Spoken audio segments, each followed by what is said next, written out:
At 72, Amy Richardson stands alone at her father Harold's grave, abandoned by her family after decades of selfless devotion. Her siblings, Linda and Michael, have taken her for granted, leaving her stranded at the cemetery. But Harold's will reveals a shocking twist. Amy inherits everything, with conditions forcing her siblings to confront their entitlement. As Amy navigates their resistance and a vicious elder abuse accusation from Linda, she discovers her own worth. Will her family's apologies lead to genuine change? Or will Amy finally break free from their demands? The truth lies in Harold's meticulous recordings, waiting to reshape their future. If Amy's journey of empowerment moved you, join our community. Subscribe to our channel for more stories of resilience and redemption. Share where you're watching from in the comments, and don't miss tomorrow's special story. Click now to keep the inspiration flowing and support our storytelling mission. They say revenge is a dish best served cold, but no one warns you how intoxicating it feels when it's been simmering for 72 years. A slow burn that transforms pain into something sharp, deliberate, and deeply satisfying. My name is Amy Richardson, and I once believed family was the bedrock of existence. I thought love was a birthright, loyalty a thread woven into the fabric of shared blood, and that those who carried your name would stand by you when the world turned its back. I was wrong, devastatingly, heartbreakingly wrong. What happened at my father's funeral wasn't just a betrayal, it was the final, cruel unmasking of a truth I'd spent a lifetime ignoring. My family didn't love me. They used me, drained every ounce of my devotion, and then cast me aside like a worn-out rag when I was no longer useful. But what they didn't know was that Daddy had seen it too, and he'd been planning, quietly, meticulously, for years. This is the story of a woman who stopped being everyone's doormat and learned to demand the respect she'd been denied. It's a story that will make you question the people who take you for granted. Wonder if kindness is just a softer word for weakness, and cheer for the moment when someone finally says, enough. October 23rd, as a date seared into my soul, a dividing line between the Amy I was and the Amy I became. Before that day, I was the dutiful daughter, the dependable sister, the woman who showed up with a smile and a helping hand, no matter how heavy her own heart. After, I was someone new, someone who understood that respect isn't handed out like candy, it's claimed, fiercely and unapologetically. That morning, the air was thick with the scent of autumn's decay, the promise of winter whispering through the crisp breeze. I stood before my bedroom mirror, smoothing the fabric of a black dress I'd worn to too many farewells. At 72, I'd buried aunts, uncles, friends, and now my father, Harold Richardson. He was 91 when he left this world, his mind as sharp as ever, though his body had finally bowed to time's relentless march. The dress hung looser than it had a year ago, grief carving hollows in me that no meal could fill. I traced the wrinkles in the fabric, each one a reminder of the weight I'd carried, the pieces of myself I'd given away. Daddy's illness had consumed me for 2 years. I'd been his nurse, his confidant, his tether to the world as his strength faded. Now, with him gone, I felt like an empty house stripped of its warmth and purpose. The funeral home, Henderson and Sons, had asked the family to arrive an hour early for a private viewing before the service. The night before, I'd sat alone, polishing Daddy's Sunday shoes, the ones he'd worn to church for 40 years, until they gleamed like a memory. I'd chosen his favorite tie, navy blue with tiny silver crosses, a Father's Day gift from decades ago when I was still young enough to believe love could fix anything. These small rituals were my lifeline, a way to honor the man who'd raised me with a quiet, unshakable strength. When I pulled into the funeral home's parking lot, it was already half full, and a flicker of hope stirred in my chest. Maybe my family had come early, eager to share stories, to hold each other up as families are supposed to do in times of loss. How foolishly optimistic I was. Inside, the viewing room was a study in understated elegance. Soft lighting, white lilies, and roses encircling Daddy's casket like a halo. He looked serene, free at last from the pain that had shadowed his final months. My heels clicked against the polished floor as I approached, each step heavy with the weight of goodbye. I rested my hand on the casket's cool edge, my fingers trembling as I adjusted his tie. "You look handsome, Daddy," I whispered, my voice breaking. The memory of my wedding day crashed over me like a wave. Daddy walking me down the aisle, his eyes shining with pride as he told me I was the woman he had always hoped I'd become. He'd insisted on paying for everything, brushing off my protests, and we danced to Daddy's Little Girl, tears streaming down our faces. My late husband, Robert, had loved him like a father, and when cancer stole Robert 12 years ago, it was Daddy who held me together. His quiet strength a balm for my shattered heart. "Amy, there you are."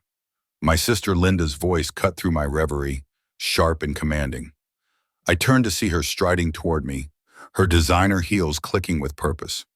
At 67, Linda was 5 years my junior, but carried herself with the unshakable confidence of someone who'd never doubted her worth.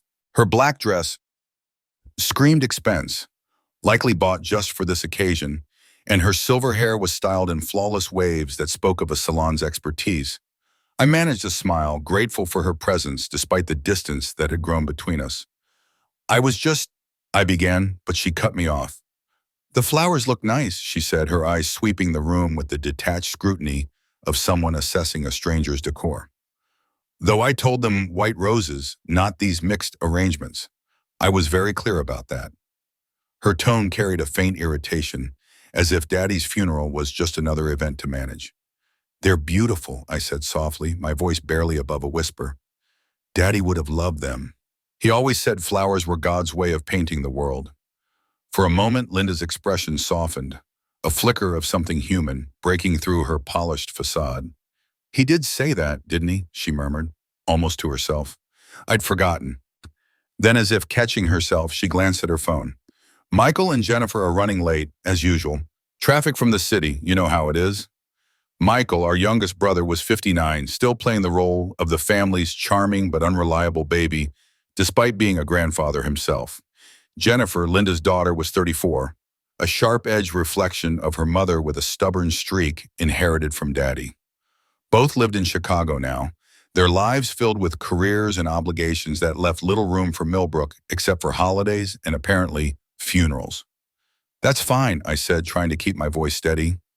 "We have time. Did you bring the eulogy?" Linda's eyes flicked back to her phone. "Hope you kept it short. These things can drag on, you know." The eulogy, I'd poured 3 weeks into crafting it, agonizing over every word to capture the essence of the man who'd been my rock for 7 decades. Her casual dismissal stung, but I swallowed it. "Yes, I have it," I said quietly. "Good." Linda didn't look up. "I meant to write something, but work has been insane. The Henderson account is demanding a complete overhaul of their marketing strategy, and I've been pulling 12-hour days."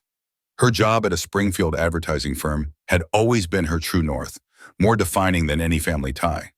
Before I could respond, the door swung open and Michael sauntered in, his wife Carol trailing behind.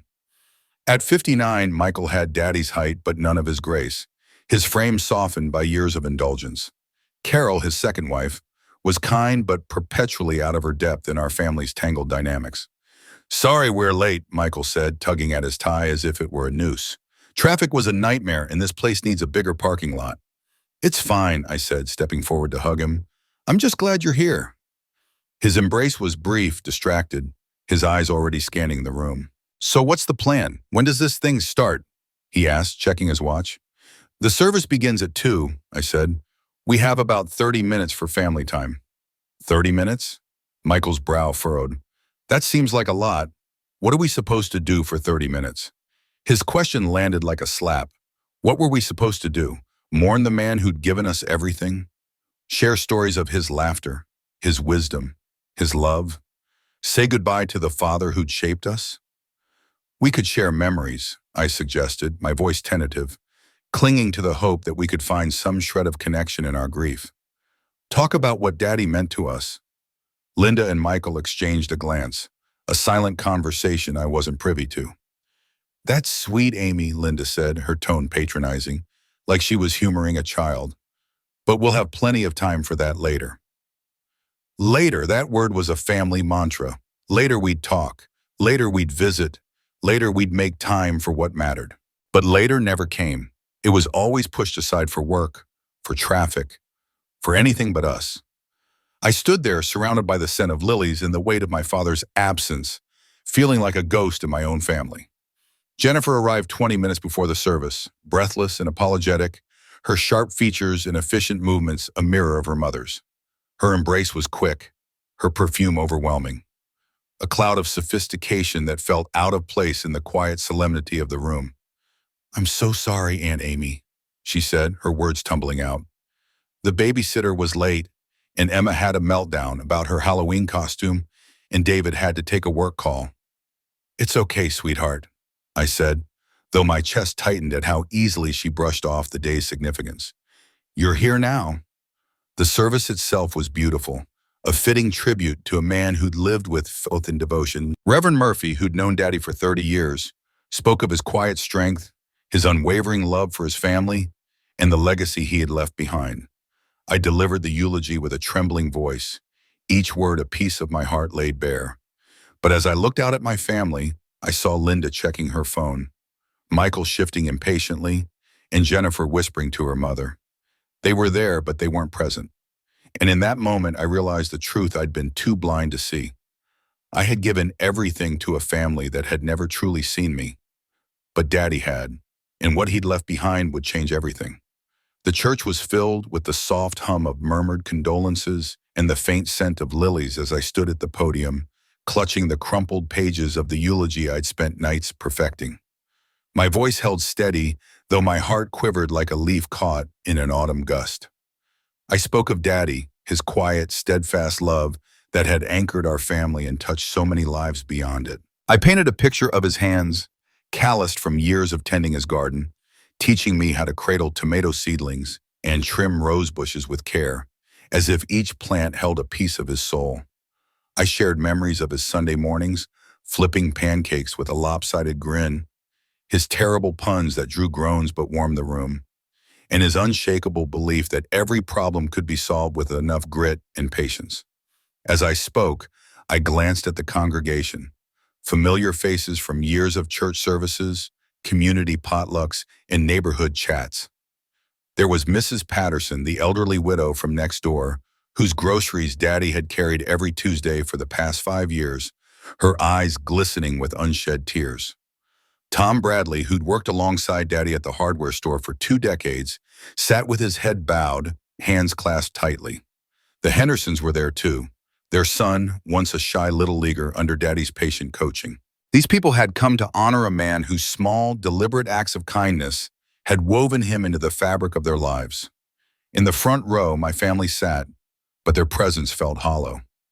Linda, my older sister, glanced at her phone every few minutes, her fingers tapping impatiently, as if the service were an inconvenience to her schedule. Michael, my younger brother, shifted restlessly, his suit jacket too tight, his eyes darting to the exit. Carol, the middle sibling, wore a mask of solemnity, but it felt rehearsed, like she was playing the part of the grieving daughter. Jennifer, the youngest, texted discreetly, her thumbs moving swiftly under the cover of her purse. They were here physically, but their hearts were elsewhere. I felt a pang of disappointment, sharp and familiar, but I pushed it down, focusing on the words I'd written to honor Daddy. After the service, we followed the hearse to Hillcrest Cemetery, the October wind biting through my coat as it sent golden leaves swirling across the grass. Daddy's plot rested beside Mama's, who'd left us 8 years ago. The thought of them reunited brought a flicker of warmth to my chest, a small comfort amidst the ache. The graveside service was brief but heavy with meaning. As the casket was lowered into the earth, I felt a fracture deep within me. Something broke, yet something else began to mend. Daddy was at peace now, free from the pain that had shadowed his final months. But standing there, watching the earth claim him, I realized I was alone in a way I'd never known. The crowd began to thin, people offering gentle hugs and promises to call soon. I lingered by the grave, not ready to let go, watching the groundskeepers wait respectfully in the distance. Mrs. Patterson approached, her frail hand finding mine. "He was a good man, Amy," she said, her voice thick with emotion. "One of the best I ever knew." Her words were a balm, soothing the raw edges of my grief. "Thank you," I whispered, my throat tight. She held my gaze, her eyes warm with memory. "You know, he was so proud of you, always talking about how you took care of him, how you gave up so much to make sure he was comfortable. He said you were his greatest blessing. Her words struck me like a wave, overwhelming yet grounding. Daddy had noticed. He'd seen the nights I'd stayed up balancing his medications, the dreams I'd shelved to be there for him, the quiet sacrifices that had become my life. Mrs. Patterson squeezed my hand once more and walked away, leaving me with the weight of her words in the deepening dusk. I turned, expecting to see my family waiting by the cars, Linda with her sharp efficiency, Michael with his restless energy, Carol with her practiced poise, Jennifer with her distracted air. But the parking lot was nearly empty. Their cars were gone.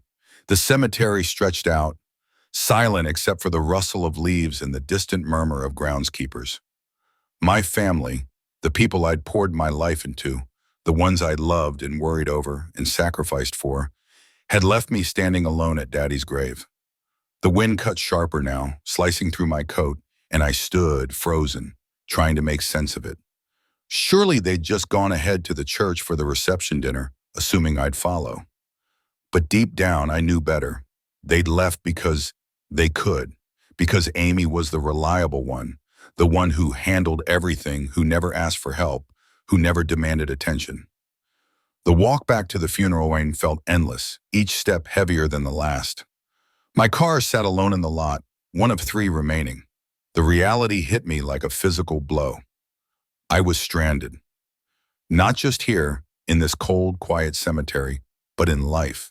The people I'd built my world around had driven away without a backward glance. I climbed into my car and sat there, hands gripping the steering wheel, staring at the funeral home where I'd said my final goodbye to Daddy hours earlier. Anger sparked inside me, small at first, like a match struck in the dark. Then it grew, spreading through my chest, hot and bright, consuming the hurt and betrayal. For 72 years, I'd been the responsible one. The daughter who stayed close, who checked on Mama and Daddy, who remembered every birthday and anniversary. I'd been the sister who loaned money with no expectation of repayment, who babysat at a moment's notice, who hosted every holiday gathering. 72 years of being taken for granted. And for what? So I could stand alone at my father's grave while my siblings returned to their lives, untouched by the weight of his loss. I drove home, the anger burning brighter, not destructive, but clarifying, like a fire that clears away dead wood to make space for something new. My house felt different when I stepped inside, quieter, heavier, as if it too mourned Daddy's absence. His room, untouched since his final day, seemed to echo with his presence, yet it also felt final, like a chapter closed. I poured myself a glass of wine, a rare indulgence, and sank into Daddy's favorite chair. The house creaked around me, settling into the night, and I let myself think, really think, about what had happened. Not just the abandonment at the cemetery, but the years of small slights that had led to this moment. The canceled visits, the forgotten birthdays, the endless requests for favors that were never returned. The assumption that Amy would always be there, always forgiving, always available. The phone rang at 9, Linda's name flashing on the caller ID. I hesitated, my instinct to answer warring with a new, unfamiliar urge to let it ring. But old habits die hard. "Hello," I said, my voice flat. "Hi, Amy." Linda's tone was breezy, as if nothing was amiss. "I just wanted to make sure you got home okay. We looked for you after the burial, but you must have left." The lie was so smooth, so effortless, it stole my breath. "I was standing right there at the grave, Linda. You all left me." My words hung in the air, heavy with truth. "Left you?" she scoffed, her voice dripping with dismissal. "Don't be dramatic, Amy. We thought you wanted some private time with Dad. We didn't want to intrude." Another lie delivered with the confidence of someone who'd never been called out. "You left me stranded at the cemetery," I said, my voice steady despite the storm inside. "You have a car, don't you?" she replied, exasperated. "Really, Amy, you're being ridiculous. We're all grieving here." Ridiculous. The word burned. My hurt, my abandonment was ridiculous to her. The sister who hadn't visited Daddy once in his final month was lecturing me about grief. "I see," I said quietly, letting the silence stretch. "Look," Linda continued, oblivious, I know today was emotional. Why don't you come to dinner Sunday? We can talk about Dad's things, figure out what to do with the house. I'm sure there are decisions to make. Of course. The house, Daddy's belongings, the practical matters she assumed I'd handle, as always. I'll think about it, I said, my voice clipped. Great, she chirped. Oh, and Amy, you might want to call that lawyer Dad was working with. What was his name? Whitman? We should probably find out about the will and all that legal stuff. You know how complicated these things can get. Mr. Whitman, Daddy's lawyer, who'd been visiting regularly over the past 6 months, always for private meetings that ended when I brought tea and cookies. I'd assumed they were updating the will, tying up loose ends. But now a seed of curiosity took root. What else had Daddy been planning? I'll take care of it, I said, and I meant it in a way Linda couldn't comprehend. I hung up and sat in the silence, the weight of the day settling around me. Daddy had always been private about money, but in his final months, he'd grown secretive, installing a safe in his bedroom, taking hushed phone calls that stopped when I entered. For the first time, I wondered if there was more to those visits than I'd realized. And as I sat there, the anger and clarity from earlier coalesced into something new. Resolve. I was done being the invisible pillar, the one who carried the family's burdens without question. Daddy's love had been my anchor, his pride my strength. Now, with him gone, I was free. Free to redefine my life, to stop chasing approval from people who didn't see me, to build something for myself. The house creaked again, and in its silence, I heard possibility. The memory crept in gradually, like mist settling over a quiet valley. 2 weeks before my father's passing, he'd asked me to sit with him in his dimly lit bedroom, the air heavy with the scent of his illness and the weight of unspoken words. His frail hand reached for mine, trembling but warm, and his eyes, though clouded with pain, held a fierce clarity. Amy, he'd said, his voice soft but resolute, I see everything. I see the sacrifices you've made, the pieces of yourself you've given up to hold this family together. I see how little you've gotten in return for your devotion. I want you to know I'm proud of you, and I'm going to make sure you're taken care of. At the time, I thought it was just the tender ramblings of a dying man, a father's attempt to comfort his daughter in his final days. I'd brushed it off as sentiment, my heart warmed but unsuspecting. Now, though, those words echoed in my mind, heavy with meaning I hadn't grasped then. Had he been trying to prepare me for something more deliberate, something he'd planned with meticulous care? The next morning, I couldn't shake the nagging feeling that his words held a deeper truth. I picked up the phone and dialed Mr. Whitman's office, my father's trusted lawyer for over 3 decades. His secretary, Mrs. Collier, answered with her usual warmth, her voice like a familiar melody. Amy, dear, it's so good to hear from you, she said, her tone laced with genuine sympathy. I'm so sorry about your father. He was such a remarkable man. I thanked her, my throat tightening, as I recalled how fondly Daddy had spoken of her efficiency and kindness. She scheduled me for an appointment that afternoon, and when I arrived, she greeted me with a hug that felt like coming home. He thought the world of you too, Mrs. Collier, I said, managing a small smile. Stepping into Mr. Von Whitman's office was like stepping back into my childhood. The dark wood paneling, the rich scent of leather chairs, the walls lined with law books that seemed to hold the secrets of a lifetime. It was all unchanged, a snapshot of stability in a world that felt unsteady. Mr. Whitman, now nearing 80, rose from behind his desk with a grace that belied his age. His eyes, sharp and kind, met mine as he enveloped me in a gentle embrace. Amy, my dear, how are you holding up? He asked, his voice a steady anchor. I'm managing, I replied, the words feeling inadequate for the storm of emotions swirling inside me. Thank you for asking. He gestured to a chair, offering tea, and I nodded, grateful for the small comfort. Mrs. Collier brought in a steaming cup, and as the warmth spread through my hands, I felt a fleeting sense of calm. Once we were settled, Mr. Whitman opened a thick file folder, pulling out a stack of documents that seemed to carry the weight of my father's final wishes. I assume you're here about your father's office, he said, his tone measured, but kind.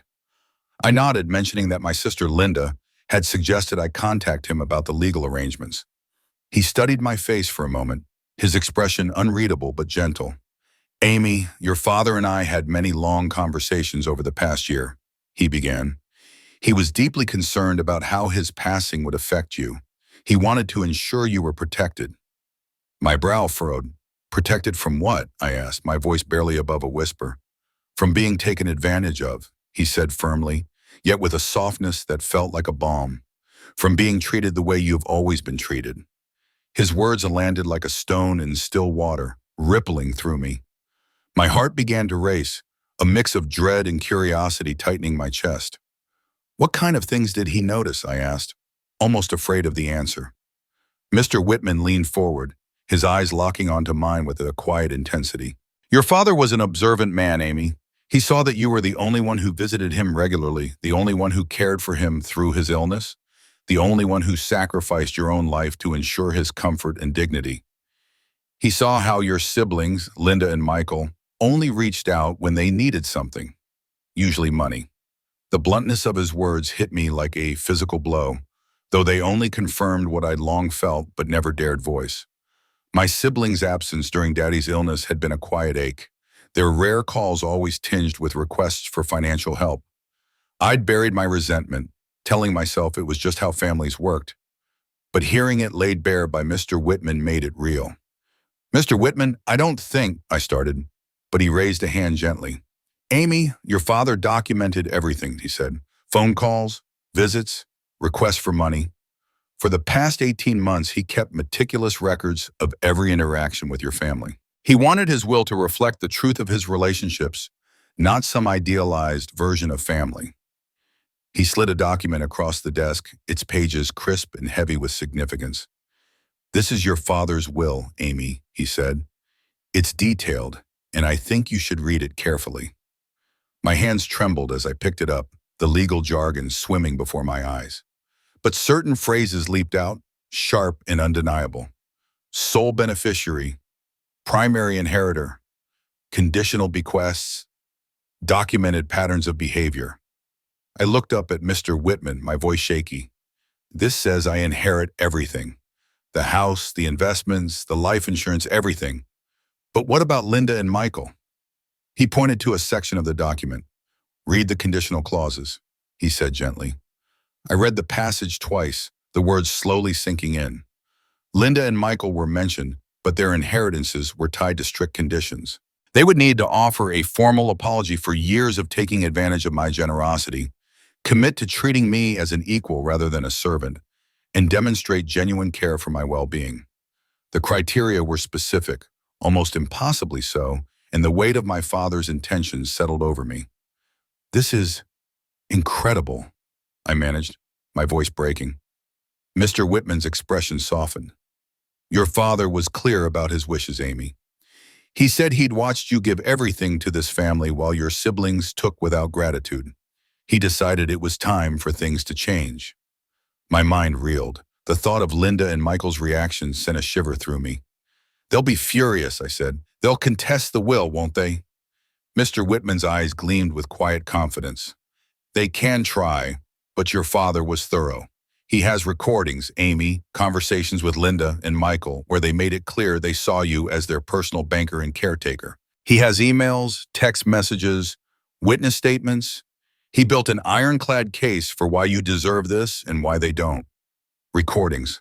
The word echoed in my mind, and I pictured my father, frail but determined, quietly documenting every slight, every demand, every moment of indifference from my siblings. It should have shocked me, but instead, it felt like a vindication of the loneliness I'd carried for years. He'd seen it all, the late-night calls to fix their problems, the way they'd left me to shoulder Daddy's care alone, the way they'd stood at his grave with dry eyes while I wept. There's more, Mr. Whitman continued. Your father left instructions for how the conditional bequest should be handled. If Linda and Michael want any part of the inheritance, they must meet with you in this office to discuss their past behavior and make genuine amends. It's not about the money, Amy. It's about respect. I leaned back in the chair, the weight of his words wrapping around me like a warm blanket. For the first time I felt seen, not just by my father, but by the world he'd left behind. He'd witnessed my sacrifices, my quiet pain, the way I'd poured myself into this family while receiving so little in return. And now he'd given me something I'd never had. Power. The power to demand better, to set boundaries, to refuse to be taken for granted. When do I tell them? I asked, my voice steadier now. Mr. Whitman smiled faintly. That's up to you, my dear, but I'd suggest you think carefully about how you want to handle this. Your father has given you a tremendous gift, not just the inheritance, but the chance to finally be treated with the respect you deserve. Don't waste it. As I drove home that evening, my mind buzzed with possibilities. The road stretched out before me, and for the first time in years, I felt like I was driving towards something rather than away from it. I held the cards now, and the family that had left me standing alone at Daddy's grave was about to learn what it meant to need someone else. When I walked into the house, the phone was already ringing. Michael's name flashed on the caller ID, and a wry smile tugged at my lips. They were so predictable. "Hello, Michael," I said, keeping my tone neutral. "Amy, hey, look, I've been thinking about what Linda said about Dad's will," he began, his voice casual but with an edge of urgency. "We should probably get together and talk about this stuff, you know? Make sure everything's handled properly." Properly. The word grated as if my father's death were just another item on a checklist. "Properly, Damari," I repeated, letting the word hang in the air. "Yeah, you know how these legal things can be," he pressed on. "Lots of paperwork, lots of details. We don't want anything to fall through the cracks." I could almost hear the wheels turning in his mind, calculating his share of an estate he assumed was his by right. "And what exactly are you concerned might fall through the cracks?" I asked, my voice cool. "Well, you know, the house, Dad's investments, life insurance, all that stuff," he said, his tone growing impatient. "We should probably divide everything fairly between the three of us. Get it sorted out quickly so we can move on. Divide everything fairly. Move on quickly." The words stung, reducing our father's life to a transaction to be settled and forgotten. "Actually, Michael, I've already spoken with Mr. Whitman about the will," I said, my voice steady despite the storm inside me. "Oh, good," he replied, relief creeping into his tone. "So you know what we're dealing with then? When do you want to meet? I can drive down this weekend." "I don't think that will be necessary," I said, the words sharp and deliberate. There was a pause, and I could feel his confusion through the line. "What do you mean?" he asked. "I mean, the will is quite clear about Dad's intentions," I said. "There's really nothing to discuss." His voice tightened, a mix of disbelief and irritation. "Amy, you're not making sense. Of course there's stuff to discuss. We're talking about a significant estate here." I took a deep breath, savoring the moment. "Yes, we are, and it's all mine."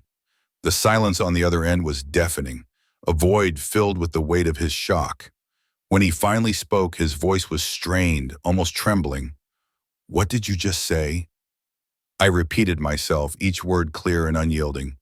"It's all mine, Michael. The house, the investments, the life insurance, everything. Dad left it all to me." "That's impossible," he snapped, his voice rising. "Dad wouldn't do that. He loved all of us equally." The words cut, but they also fueled the fire in my chest. "Did he?" I asked, my voice calm but piercing. "Because the evidence suggests otherwise." "Evidence?" he sputtered. "What evidence? Amy, you're clearly upset and not thinking straight. Dad would never cut Linda and me out of his will. Never." I let the silence linger for a moment, letting him feel the weight of his own words. "He didn't cut you out entirely," I said finally. "You and Linda can still inherit something, but there are conditions." "Conditions?" he repeated, his voice thick with suspicion. "What kind of conditions?" I smiled faintly, though he couldn't see it. "You'll have to ask Mr. Whitman about that. I'm sure he'll be happy to explain your options." "Amy, this is crazy," he said, his voice rising with desperation. "You can't just steal our inheritance." The accusation stung, but it also clarified everything. "I'm not stealing anything, Michael," I said, my voice steady and resolute. "I'm simply accepting what Dad chose to give me." As I hung up the phone, I felt a strange mix of relief and anticipation. For the first time in my life, I wasn't the one chasing approval or begging for fairness. I was the one setting the terms, and the power of that realization was as exhilarating as it was daunting. My father had seen me, truly seen me, And now the world would have to see me too. For over 4 decades, Amy Richardson had been the unwavering pillar of her family, the one who quietly shouldered every burden while her siblings, Michael and Linda, drifted through their lives with an ease she could only dream of. She had accepted their choices, their absences, their casual disregard, swallowing her resentment like a bitter pill. But now, standing in the aftermath of their father's death, something inside her had shifted, snapped even. The weight of her sacrifices pressed against her chest, no longer a silent ache but a roaring fire demanding to be acknowledged. "I'm done, Michael," she had said, her voice steady despite the storm raging within her. Done being the family's ATM, dispensing money she couldn't afford to lose. Done being the default babysitter, rearranging her life to accommodate Linda's children while her sister flitted off to her next adventure. Done being the one who handled the messy, painful parts of life, hospital visits, late-night crises, the quiet agony of caregiving, while Michael and Linda lived unencumbered. Most of all, she was done with the image seared into her mind, standing alone at their father's grave, the cold earth beneath her feet, watching Michael's car disappear down the road without so much as a wave. The memory burned, not just with grief, but with the sting of abandonment. They thought she wanted privacy? No, they chose the easier path, sparing themselves the discomfort of shared sorrow. Michael's voice crackled through the phone, dismissive as always. "Oh, come on, Amy. You're being ridiculous about yesterday." Ridiculous. The word landed like a slap, trivializing her pain, reducing her decades of devotion to a tantrum. Her grip tightened on the receiver, her knuckles whitening. "You thought I wanted privacy? Or you thought it was easier to leave than to actually deal with grief like a family?" She shot back, her words sharp with years of pent-up frustration. She could almost see Michael's face, his brow furrowing in that familiar mix of irritation and defensiveness. "You're really going to make a big deal out of this?" he said, as if her feelings were an inconvenience, a minor hiccup in his carefully curated life. "Yes, Michael," she replied, her voice rising with a conviction. "I'm going to make a very big deal out of this because it is a big deal. Daddy's death was a big deal. Our family relationships are a big deal, and the way you and Linda have treated me for decades is a very big deal." Her heart pounded, not with fear, but with a clarity she hadn't felt in years.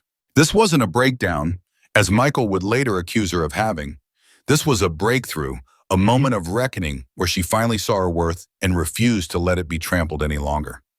Michael tried to pivot, his tone softening in that patronizing way he used when he wanted to diffuse her. "Amy, look, if you're upset about something, we can talk about it. But you can't just keep Dad's entire estate because you're having some kind of emotional breakdown." The accusation stung, but it also fueled her resolve. "I'm not having a breakdown, Michael. I'm having a breakthrough. There's a difference."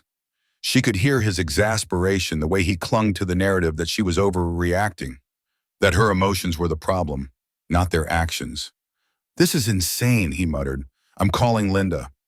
"You do that," Amy said coolly, "and when you talk to her, you can both call Mr. Whitman and make appointments to discuss your options. I'm sure he'll be very thorough in explaining what Dad expected from you." Before Michael could respond, she hung up, the click of the receiver echoing in the quiet house. For the first time in days, maybe years, she felt a spark of genuine happiness. The anger was still there, a bright, clean flame that warmed, waited for the first time in days, maybe years. She felt a spark of genuine happiness. The anger was still there, a bright, clean flame that burned away the fog of self-doubt. But now it was joined by something new, hope. Hope that she could finally have the family relationships she'd always longed for, or if not, the freedom to live on her own terms. That night, the house felt different, as if it had finally become hers. For years, it had been a space defined by duty, caring for her parents, hosting family gatherings, picking up the pieces of everyone else's lives. Now, as she walked through the rooms, she saw possibilities. She imagined painting the walls a soft blue, rearranging the furniture to suit her own taste. Maybe even turning the spare room into a studio for the painting she'd always wanted to try. For the first time in her 72 years, Amy was dreaming of a life that belonged to her. She poured herself a glass of wine and sank into her father's old armchair. its worn leather embracing her like a familiar friend. Closing her eyes, she could almost feel his presence, his warm, steady hand on her shoulder, his voice whispering that it was time to stop being everyone's doormat and start being her own advocate. The phone rang again, shrill and insistent, but she let it go unanswered. Whatever crisis Michael and Linda were brewing, whatever guilt they were trying to wield, could wait. For once, Amy Richardson was putting herself first, and the sensation was nothing short of magnificent. The next morning, the sun streamed through the kitchen curtains, casting a golden glow over the breakfast table. Amy sat with her coffee, savoring its rich, nutty flavor, each sip a small rebellion against the weeks of tasteless survival. The world seemed sharper, more vibrant, as if she'd been living in a haze that had finally lifted. The phone had rung 17 times since her conversation with Michael, each call a desperate plea for control from a family unaccustomed to her defiance. She ignored them all, letting her siblings stew in their confusion, their panic. They'd had 72 years to treat her with respect, and they'd chosen otherwise at every turn. The doorbell shattered the morning's peace, followed by a series of aggressive knocks. Through the peephole, Amy saw Linda's silver hair, impeccably styled as always, and the rigid set of her shoulders that signaled she was ready for war. Linda had driven an hour and a half from Springfield, probably breaking every speed limit in her haste to confront her sister. "Amy, open this door right now," Linda's voice boomed, laced with the commanding tone she'd honed in corporate boardrooms, a tone that expected instant obedience. Amy took another sip of her coffee, relishing the warmth of the mug in her hands and the novelty of not jumping to meet someone else's demands. Let Linda knock. Let her feel a fraction of the frustration Amy had endured, standing alone at their father's grave while Linda drove off without a backward glance. "Amy Richardson, I know you're in there," Linda called, her voice sharp with impatience. "We need to talk about this ridiculous situation immediately." Ridiculous. There it was again, that word they used to dismiss her pain, her needs, her very existence. Amy finished her toast slowly, deliberately, each bite a quiet act of defiance. Only then did she rise, walk to the door, and open it. Linda stood there in her tailored wool coat and designer shoes, her face flushed with a mix of anger and exertion. Behind her, Michael's car sat in the driveway, and Amy could see him gesticulating wildly on his phone, likely trying to strong-arm Mr. Whitman's office into an emergency meeting. "Good morning, Linda," Amy said, her voice calm and laced with a hint of amusement. "You're up early." "Don't you dare good morning me, Amy Richardson," Linda snapped, her eyes blazing. "What the hell do you think you're doing?" "I'm having breakfast," Amy replied, gesturing toward the kitchen. "Would you like some coffee? You look like you could use it." Linda's eyes narrowed, her fury barely contained. "Cut the innocent act. Michael told me what you said about Dad's will. This is insane, and you know it." Amy tilted her head, studying her sister's flushed face. "What's insane about a father leaving his estate to the daughter who actually took care of him?" "Because it's not fair," Linda said, her voice trembling with indignation. "Dad loved all three of us equally. He wouldn't play favorites like this." Amy's gaze lingered on Linda's face, noting the way her mouth twisted around the word fair. Fairness had never been Linda's concern when Amy was the one cooking holiday dinners while Linda arrived empty-handed, expecting to be served. Fairness didn't cross her mind when Amy lent money she couldn't afford, while Linda bought vacation homes and new cars. "Come in," Amy said, stepping back from the door. "We should have this conversation properly." Linda swept into the living room, her heels clicking sharply against the hardwood floor, each step a declaration of her authority. Michael followed, his face red with frustration, his usual easygoing charm replaced by a hard edge of desperation. "Amy, this is crazy," he said without preamble. "I've been trying to call Whitman's office, but they won't discuss anything with me.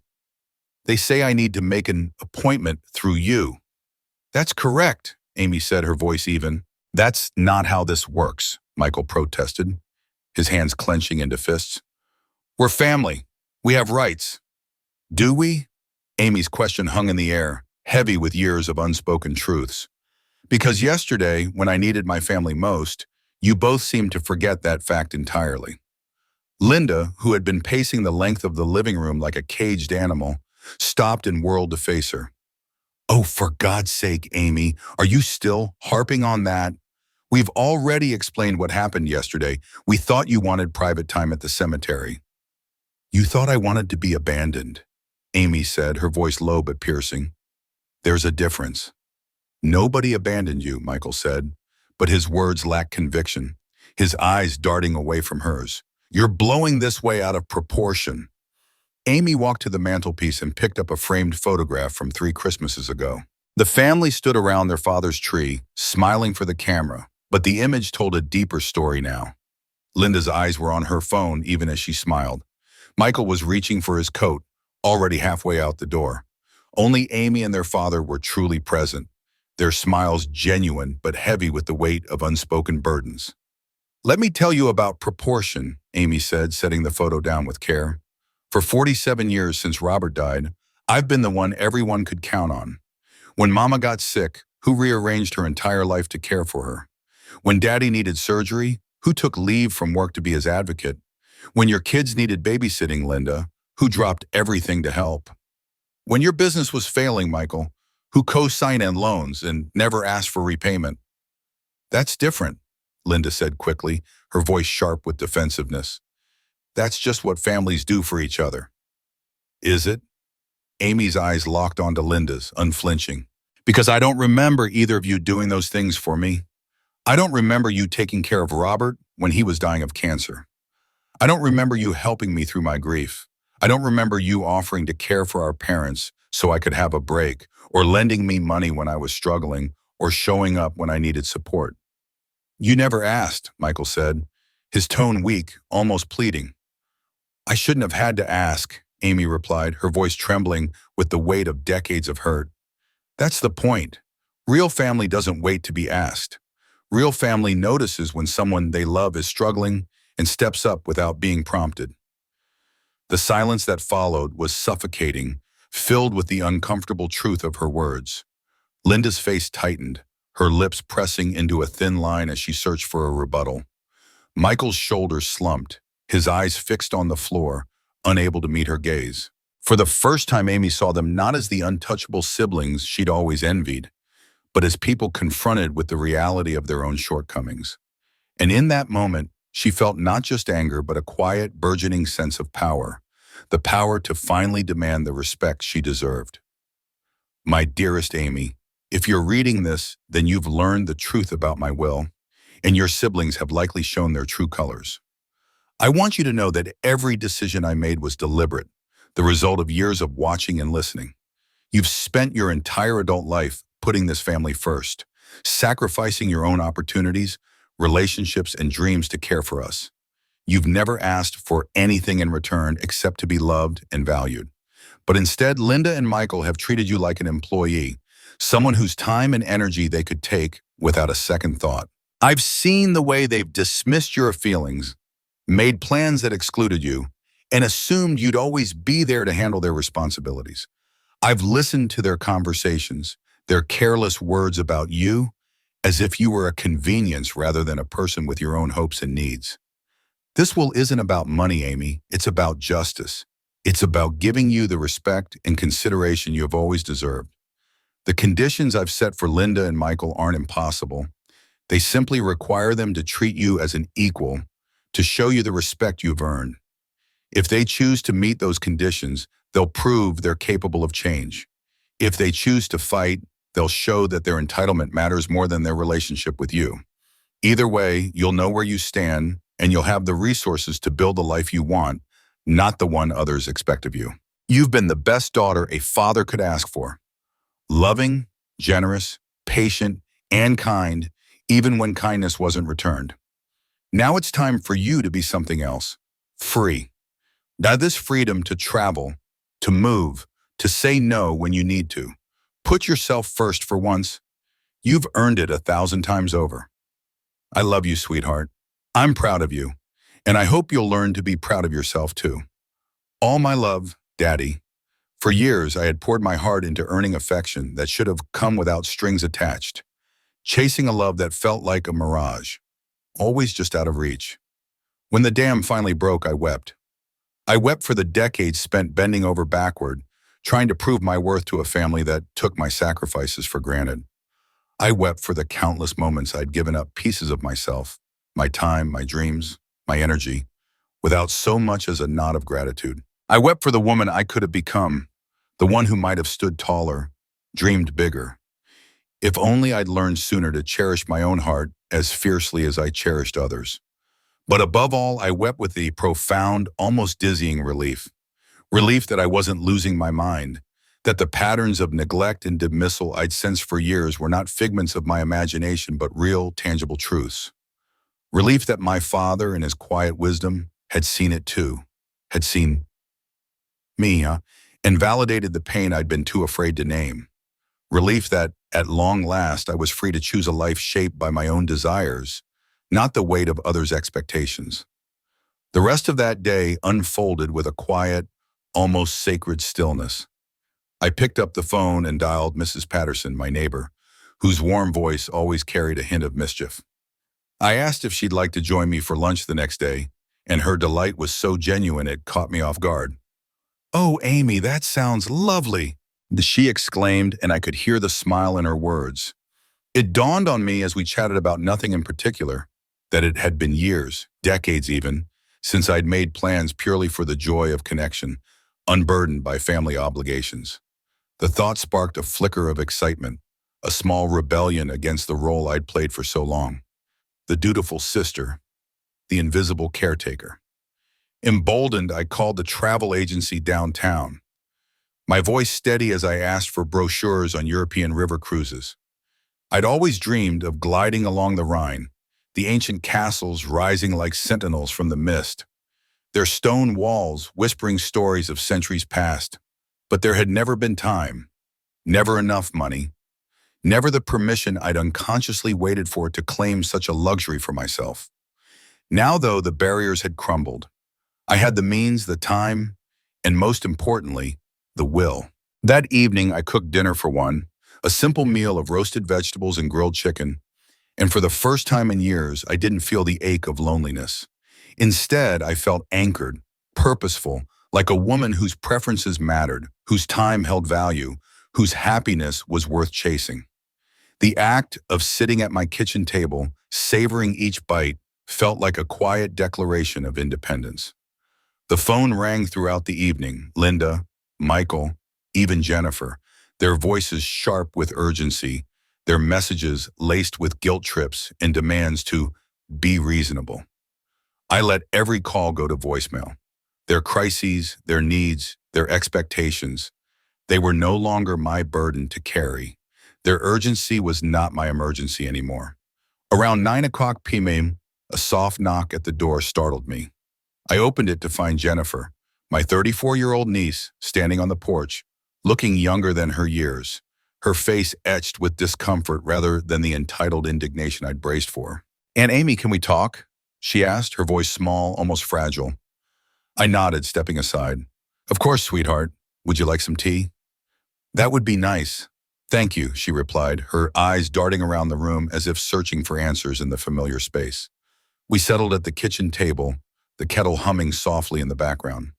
I watched her, noting the way her hands fidgeted with the edge of her sleeve, the way her brow furrowed as she struggled to find words. Finally, she spoke, her voice tentative. "Mom is really upset. She says Grandpa cut her and Uncle Michael out of his will completely." "Is that true?" I stirred honey into her tea, sliding the cup across the table. "Not completely," I said, choosing my words carefully. "They can still inherit, but there are conditions they need to meet." Her eyes widened, curiosity mingling with concern. "What kind of conditions?" I studied her face, searching for traces of the entitlement that clung to her mother and uncle like a second skin. But Jennifer's expression was open, earnest, her distress genuine rather than manipulative. "The conditions require them to acknowledge how they've treated me over the years," I explained, my voice steady but soft, "and to commit to treating me as an equal family member going out forward." Jennifer fell silent, her gaze dropping to the steaming mug in her hands. After a long moment, she looked up, her voice barely above a whisper. "Aunt Amy, can I ask you something?" "Of course." "Have Mom and Uncle Michael been awful to you? I mean, I know they can be demanding, And I know you've always been the one taking care of Grandma and Grandpa, but have they really been that bad?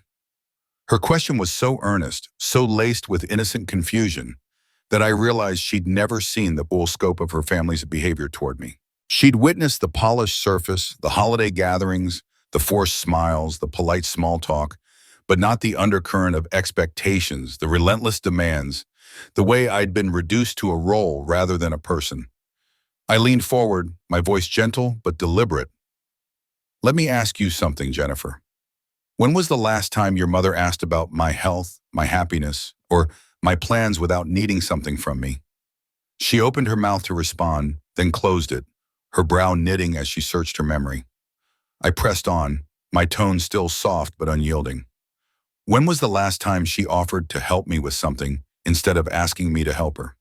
When was the last time she acknowledged that I might have my own needs, my own desires, instead of assuming I exist solely to meet everyone else's? The silence that followed was heavy, almost palpable.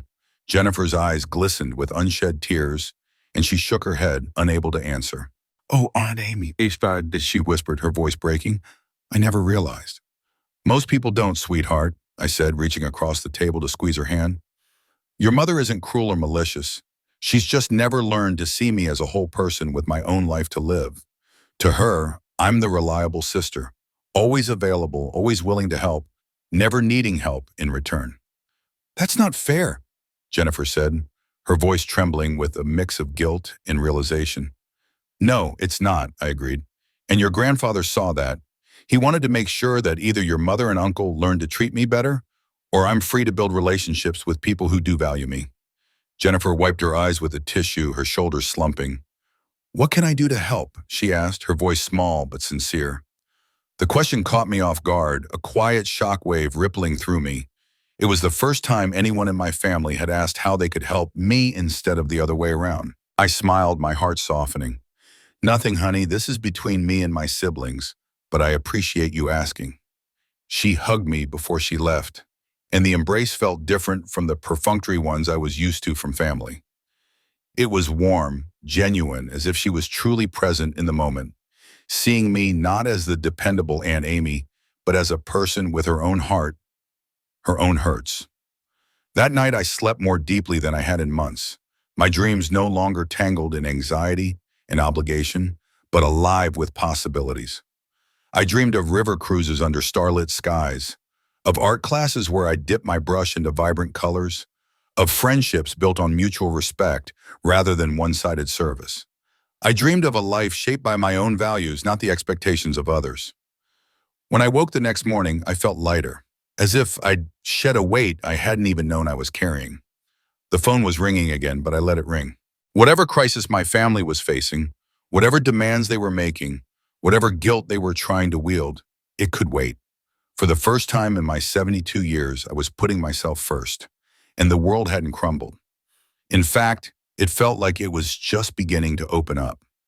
The appointment with Mr. Whitman, my father's lawyer, was set for 2:00 p.m. on Thursday, and I found myself buzzing with a strange, almost giddy anticipation. I arrived at his office half an hour early, ostensibly to review documents, but really to savor the moment, the rare chance to witness my siblings face the consequences of their actions for the first time in their lives. Mrs. Collier, Mr. Whitman's receptionist, greeted me with her usual warmth, her eyes twinkling with a conspiratorial glint. "Mr. Whitman is looking forward to this meeting," she whispered, leaning closer. "He's been practicing law for 50 years, and he says this is one of the most thorough documentations of family dysfunction he's ever seen." I chuckled softly. Daddy was always methodical when he set his mind to something. "Indeed he was," she replied, her smile widening. "Would you like to sit in on the meeting, or would you prefer to wait here?" I considered the question carefully. Part of me wanted to be a fly on the wall, to watch Linda and Michael squirm as they learned the extent of our father's observations. But another part of me, wiser and more measured, recognized that my presence might make them defensive, less likely to absorb the lesson they so desperately needed.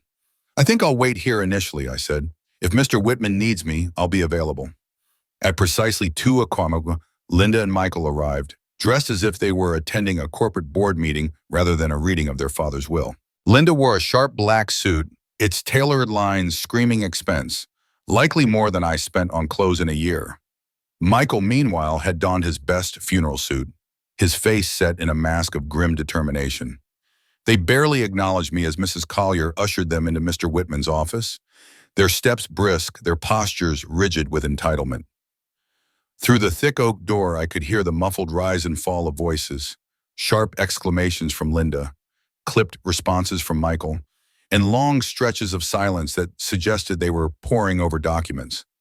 I imagined them confronting the weight of our father's words, the meticulous evidence he'd compiled of their behavior over the years. After an hour, the door opened, and Mr. Whitman emerged, his expression composed but tinged with weariness. "Amy, could you join us, please?" he said. "I think your siblings have some questions that require your input." I stepped into the office to find Linda and Michael seated rigidly in their chairs, their faces pale, their expressions a mix of shock and indignation. The conference table was strewn with documents, letters, photographs, even what looked like transcripts of conversations. The air was thick with tension, the kind that hums like a live wire. Mr. Whitman settled into his chair, his voice calm but authoritative. "Amy, I've just finished explaining to Linda and Michael the detailed conditions your father established for their potential inheritances. I've also shared some of the documentation he compiled regarding family interactions over the past 2 years." Linda's voice cut through the room, tight with barely controlled fury. "These so-called conditions are insulting and demeaning. Dad was clearly not in his right mind when he wrote this will." Mr. Whitman didn't flinch. "Actually," he said, his tone measured, "your father underwent a comprehensive mental competency evaluation just 3 months before his death. Dr. Martinez found him to be completely lucid and of sound mind. The evaluation is part of the record."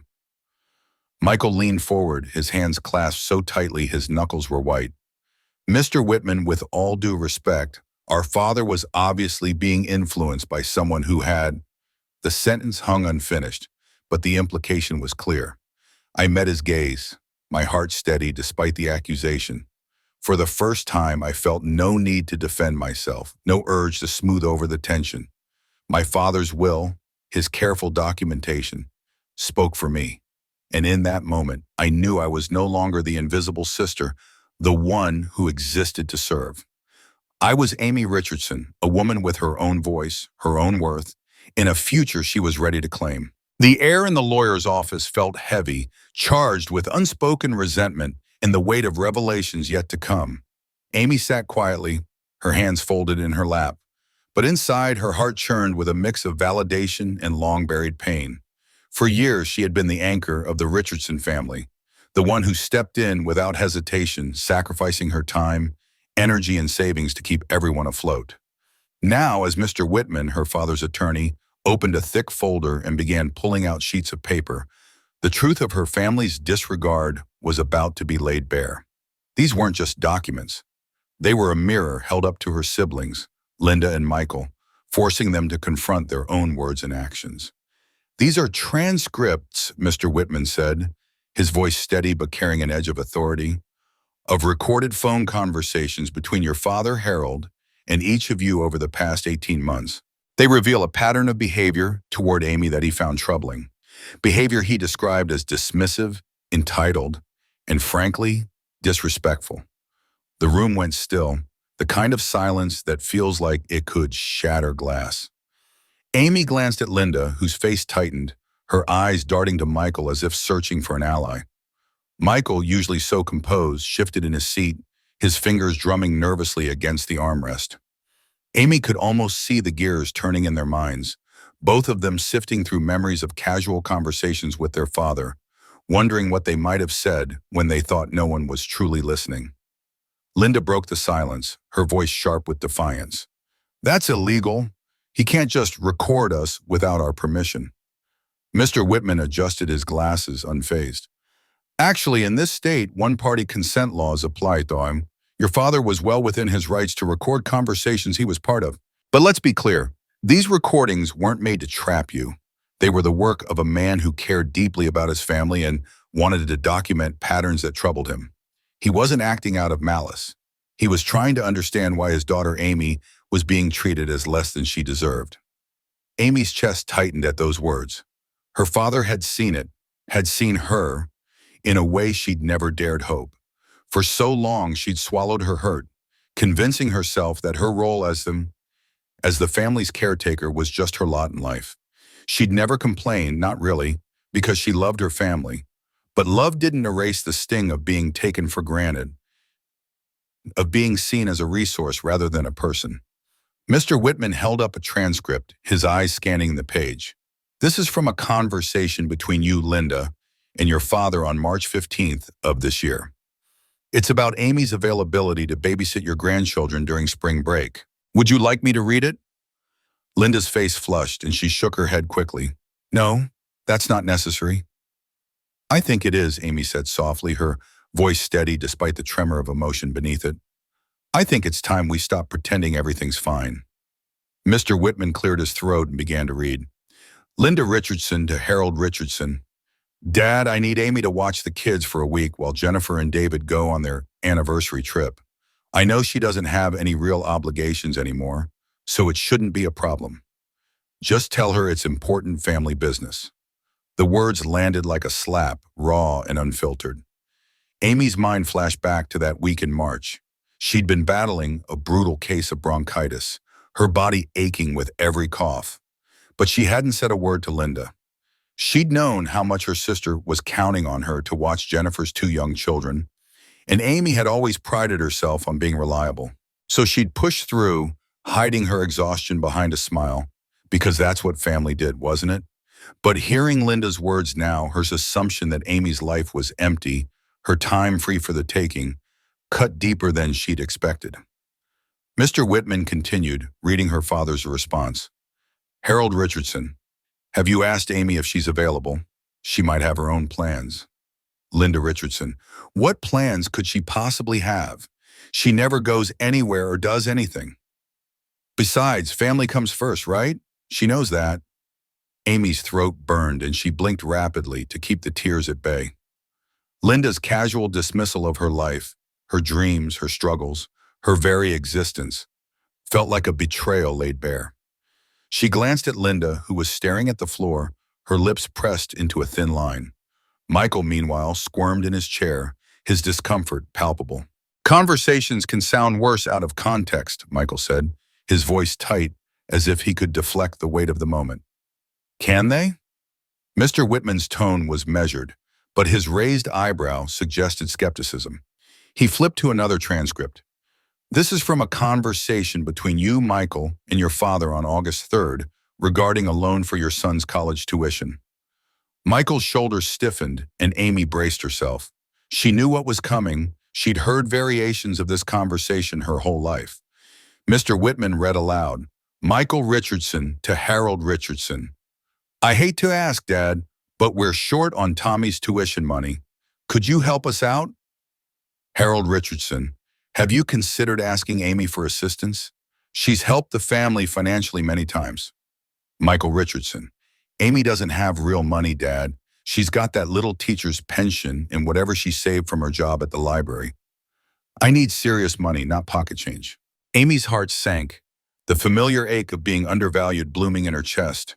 Her little teacher's pension and savings from her library job, money she'd scrimped and saved over decades of frugal living, had bailed Michael out of business debts, covered Linda's home renovations, and patched up countless family emergencies. She'd worked part-time jobs well into her 60s, foregoing vacations and small luxuries, because she believed in helping her family. And yet, to Michael, her contributions were pocket change, insignificant compared to his needs. Mr. Whitman pressed on, his voice calm but relentless. Harold Richardson, Amy has been very generous with this family over the years. Perhaps it's time the others stepped up to help each other. Michael Richardson, come on, Dad. Amy helps because she doesn't have anything else to do with her time or money.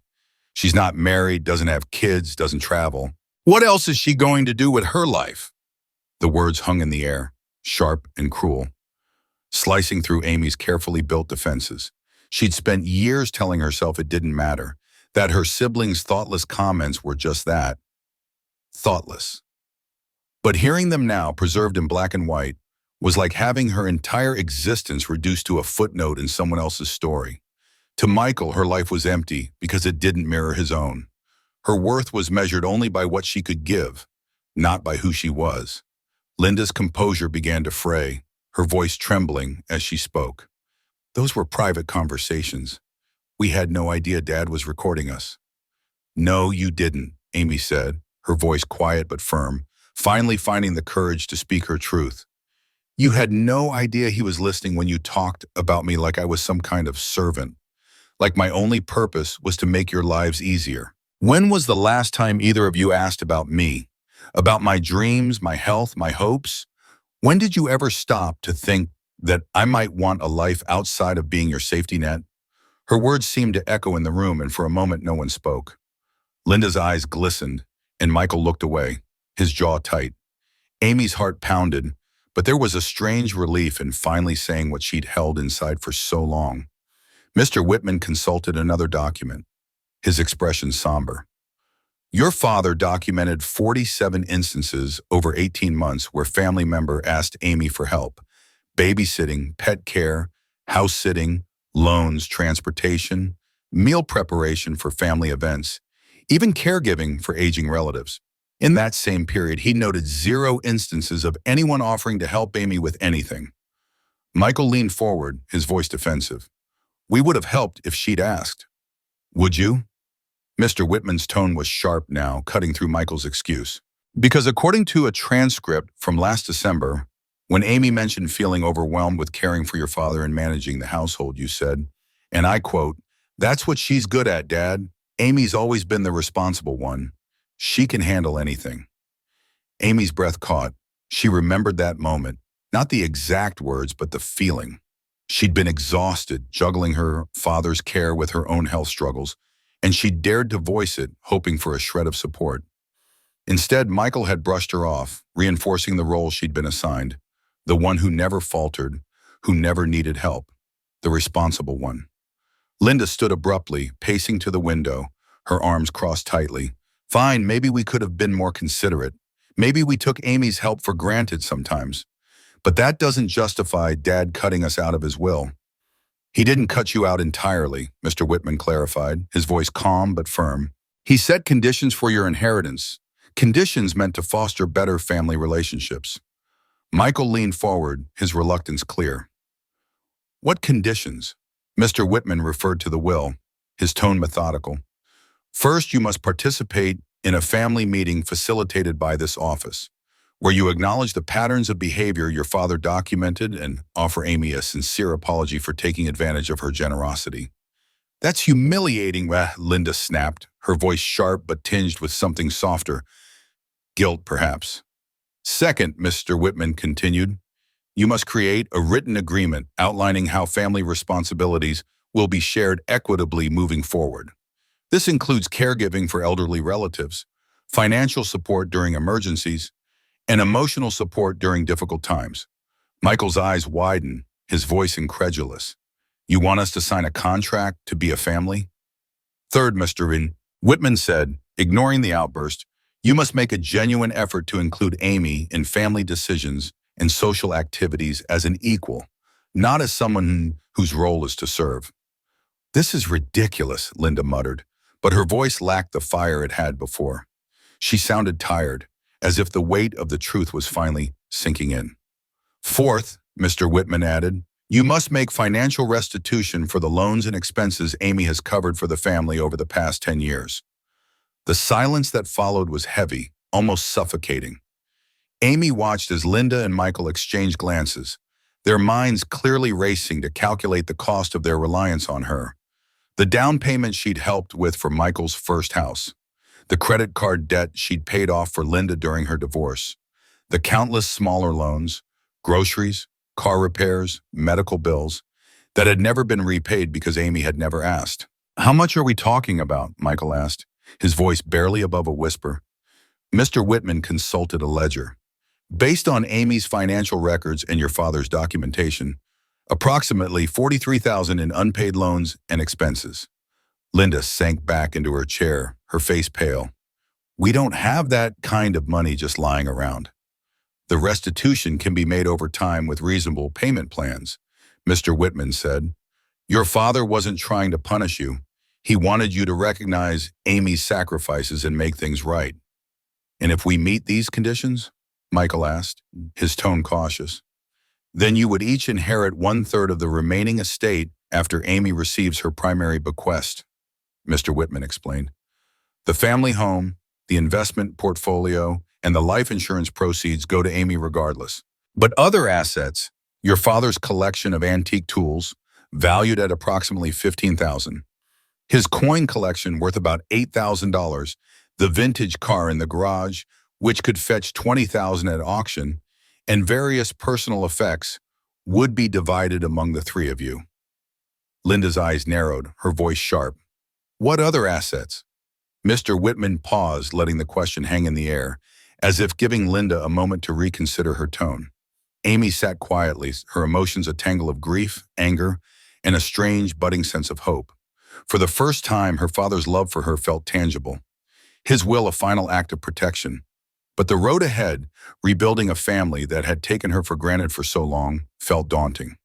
Still, as she looked at her siblings, their faces etched with discomfort and dawning realization, she wondered if this was the first step towards something better, or if it was simply the end of a chapter she'd been too loyal to close herself. The weight of the moment hung heavy in the air as Linda and Michael sat across from me in Mr. Whitman's office, their faces a mixture of shock and calculation. I could almost see the gears turning in their minds, their pride wrestling with the promise of financial gain. The sums laid out in our father's will weren't enough to rewrite their lives entirely, but they were far from trivial, tempting enough to make them pause, to force them to confront the conditions attached.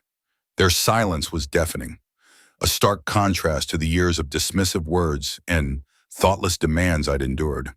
Linda's eyes darted to Michael, searching for an ally in her indignation, while Michael's gaze stayed fixed on the polished mahogany table, as if the answers might be etched into its surface. Finally, Linda broke the silence, her voice tight with restraint. We need time to think this over.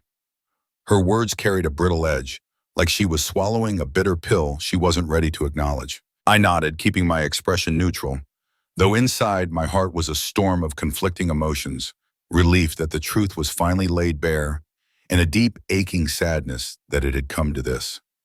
Mr. Whitman, ever the professional, leaned forward slightly, his tone calm but firm. Of course, you have 90 days to decide whether to meet the conditions or challenge the will in court. But I must caution you, your father's documentation is meticulous. A legal contest would be costly and, frankly, unlikely to succeed.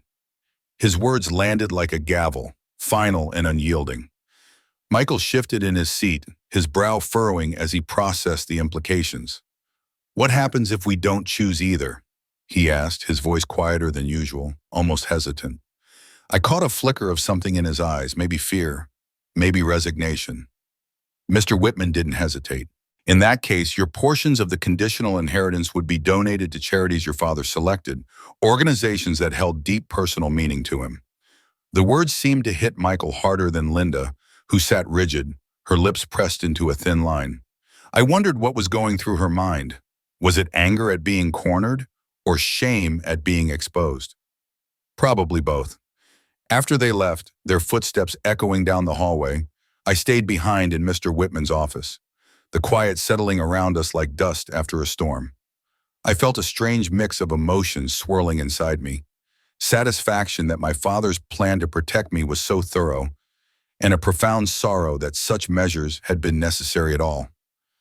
How do you think they'll react? I asked, my voice softer than I intended. Mr. Whitman leaned back in his chair, his expression thoughtful. It's hard to predict. Your brother seems more open to complying than your sister. Linda, though, she strikes me as someone who sees the conditions as an affront to her dignity. If they try to fight the will, they'll lose. Your father was extraordinarily careful. Mental competency evaluations, recorded conversations, financial records, witness statements from neighbors and healthcare workers who saw how your family interacted. It's an ironclad case. His words should have felt like a victory, but instead they left a hollow ache in my chest. I thought about the years of quiet slights, the way Linda's sharp tongue had chipped away at my self-worth, the way Michael's indifference had stung just as deeply. My father had seen it all, and he'd gone to such lengths to shield me, to give me a chance at a life free from their demands. "Mr. Whitman," I said, hesitating, "can I ask you something personal?" He nodded, his eyes kind. "In your professional opinion, do you think they'll actually change, or will they just play along to get the money?" He removed his glasses, cleaning them with a slow, deliberate motion, as if buying time to choose his words carefully. "Amy, in 50 years of practicing family law, I've seen every shade of human behavior. Some people, when faced with the consequences of their actions, find the strength to grow, to truly change. Others just get better at hiding who they are. There's no way to know for sure. But the genius of your father's plan is that it doesn't rely on their sincerity. If they genuinely transform how they treat you, you'll finally have the family you've always deserved. If they're just pretending, you'll see through it in time, and you'll have the resources to build a life surrounded by people who truly care about you." His words lingered in my mind long after I left his office. That evening, I sat in my living room, a book open in my lap, one I'd been meaning to read for months but had never found the time for. The house was quiet, but it was a peaceful kind of quiet, not the lonely silence I'd known for so long. Caring for my father, managing family obligations, had consumed every spare moment, leaving little room for myself. Now, with the weight of those responsibilities lifted, I felt like I was rediscovering parts of myself I'd forgotten existed. The phone rang around 8, pulling me from my thoughts. Jennifer's name flashed on the caller ID, and I answered with a warmth I hadn't felt in weeks. "Hi, sweetheart." "Aunt Amy," she said, her voice bright but tinged with concern. "I just talked to Mom, and she told me about the meeting with the lawyer. I can't believe Grandpa recorded those conversations. Are you upset about it?" I smiled, touched by her thoughtfulness. "Honestly, no. I think it's brilliant. Your mom and Uncle Michael never realized how they sounded when they talked about me. Maybe hearing it will wake them up." Jennifer's insight caught me off guard. At 34, she saw things with a clarity her mother, at 67, still lacked. "Mom's furious," she admitted, "but I think it's because she's embarrassed. She's starting to see that her behavior toward you is out in the open now, undeniable. Maybe that's what she needs." I leaned back, letting her words sink in. "What do you mean?" I asked. "Mom's always gotten her way by pushing people around, manipulating them," Jennifer said, her voice steady but heavy. "She's never had to face real consequences for how she treats people. Maybe this will finally teach her something. And if it doesn't, well, you'll be better off without her constant demands and criticism." Her words hit me like a revelation, not because they were new, but because they came from her, someone who'd grown up in the shadow of Linda's entitlement, yet saw through it so clearly. Our conversation stretched on for another hour, Jennifer sharing memories and observations that painted a vivid picture of our family's dynamics. She spoke of the guilt she felt for staying silent while her mother treated me like a servant, of her determination to break those patterns with her own children. "I've watched Mom act like you existed to serve her my whole life," she said, her voice cracking. "I never questioned it because it was normal to me. But it was wrong, Aunt Amy. I'm so sorry." Her apology, so raw and unguarded, sparked a flicker of hope in me. Maybe, even if Linda and Michael couldn't change, the next generation could forge a different path. The days that followed were calm, almost too quiet after the storm of emotions. Michael called once, his tone clipped but polite, asking for details about the restitution requirements. I answered his questions, sensing a reluctant acceptance in his voice, though whether it was genuine or strategic, I couldn't tell. Linda's call was another story, long, heated, her words dripping with indignation. "Amy, are you really going to make us go through this humiliation?" she demanded. I took a deep breath, steadying myself. "I'm not making you do anything, Linda. Daddy set these conditions, not me. I'm just honoring his wishes." "You could waive them if you wanted," she snapped. "You could split everything equally and put this behind us." Her words stung, but they also strengthened my resolve. "Could I?" I said, my voice calm but firm. "And would that teach you anything about how your actions have hurt me?" Would it change how you treat me going forward? There was a long pause, and when she spoke again, her tone was almost pleading. Amy, we're family. We shouldn't need contracts to love each other. The hypocrisy of her words cut deep. You're right, I said. We shouldn't. But love without respect isn't love at all. She hung up without another word, and I sat there, realizing some people would rather burn bridges than admit fault. The weekend brought an unexpected visitor. Mrs. Patterson, my neighbor, showed up Saturday morning with a tuna casserole and a warm, maternal smile. Amy, dear, I hope you don't mind me stopping by. I made too much and thought you might like some. I invited her in, grateful for the simple kindness of her gesture. Over coffee in my kitchen, I found myself opening up about the past week, the will, the conditions, the fractured family ties. She listened quietly, her eyes full of understanding. You know, she said at last, I've watched your family for years, and I always wondered when you'd finally stand up for yourself. Her words caught me by surprise. You noticed how they treated me? I asked, a lump forming in my throat. She nodded, her expression gentle but firm. Everyone noticed, honey, the way they'd show up expecting you to drop everything, the messes they'd leave for you to clean up, the things they'd say about you when they thought no one was listening. Your daddy wasn't the only one keeping track. Her words were both humbling and affirming. It was embarrassing to know my struggles had been so visible, but validating to hear that I hadn't imagined the unfairness. What do you think I should do? I asked, genuinely curious. She reached across the table, squeezing my hand. Stick to your guns, sweetie. Don't let them guilt you into backing down. If they want to be in your life, they need to earn it. Her advice, so straightforward and heartfelt, stayed with me long after she left. That afternoon, I made a decision that felt like a quiet rebellion against years of self-sacrifice. I drove to a travel agency and booked a European river cruise for the following spring, a dream I'd tucked away for decades, believing it was out of reach. Now, with my father's inheritance and the freedom from family obligations, it felt not just possible but necessary. The travel agent, Susan, showed me glossy brochures filled with images of castles along the Rhine, quaint French villages, and Austrian hillsides draped in vineyards.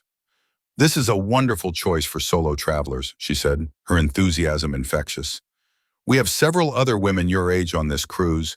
You'll have a marvelous time. Solo travel.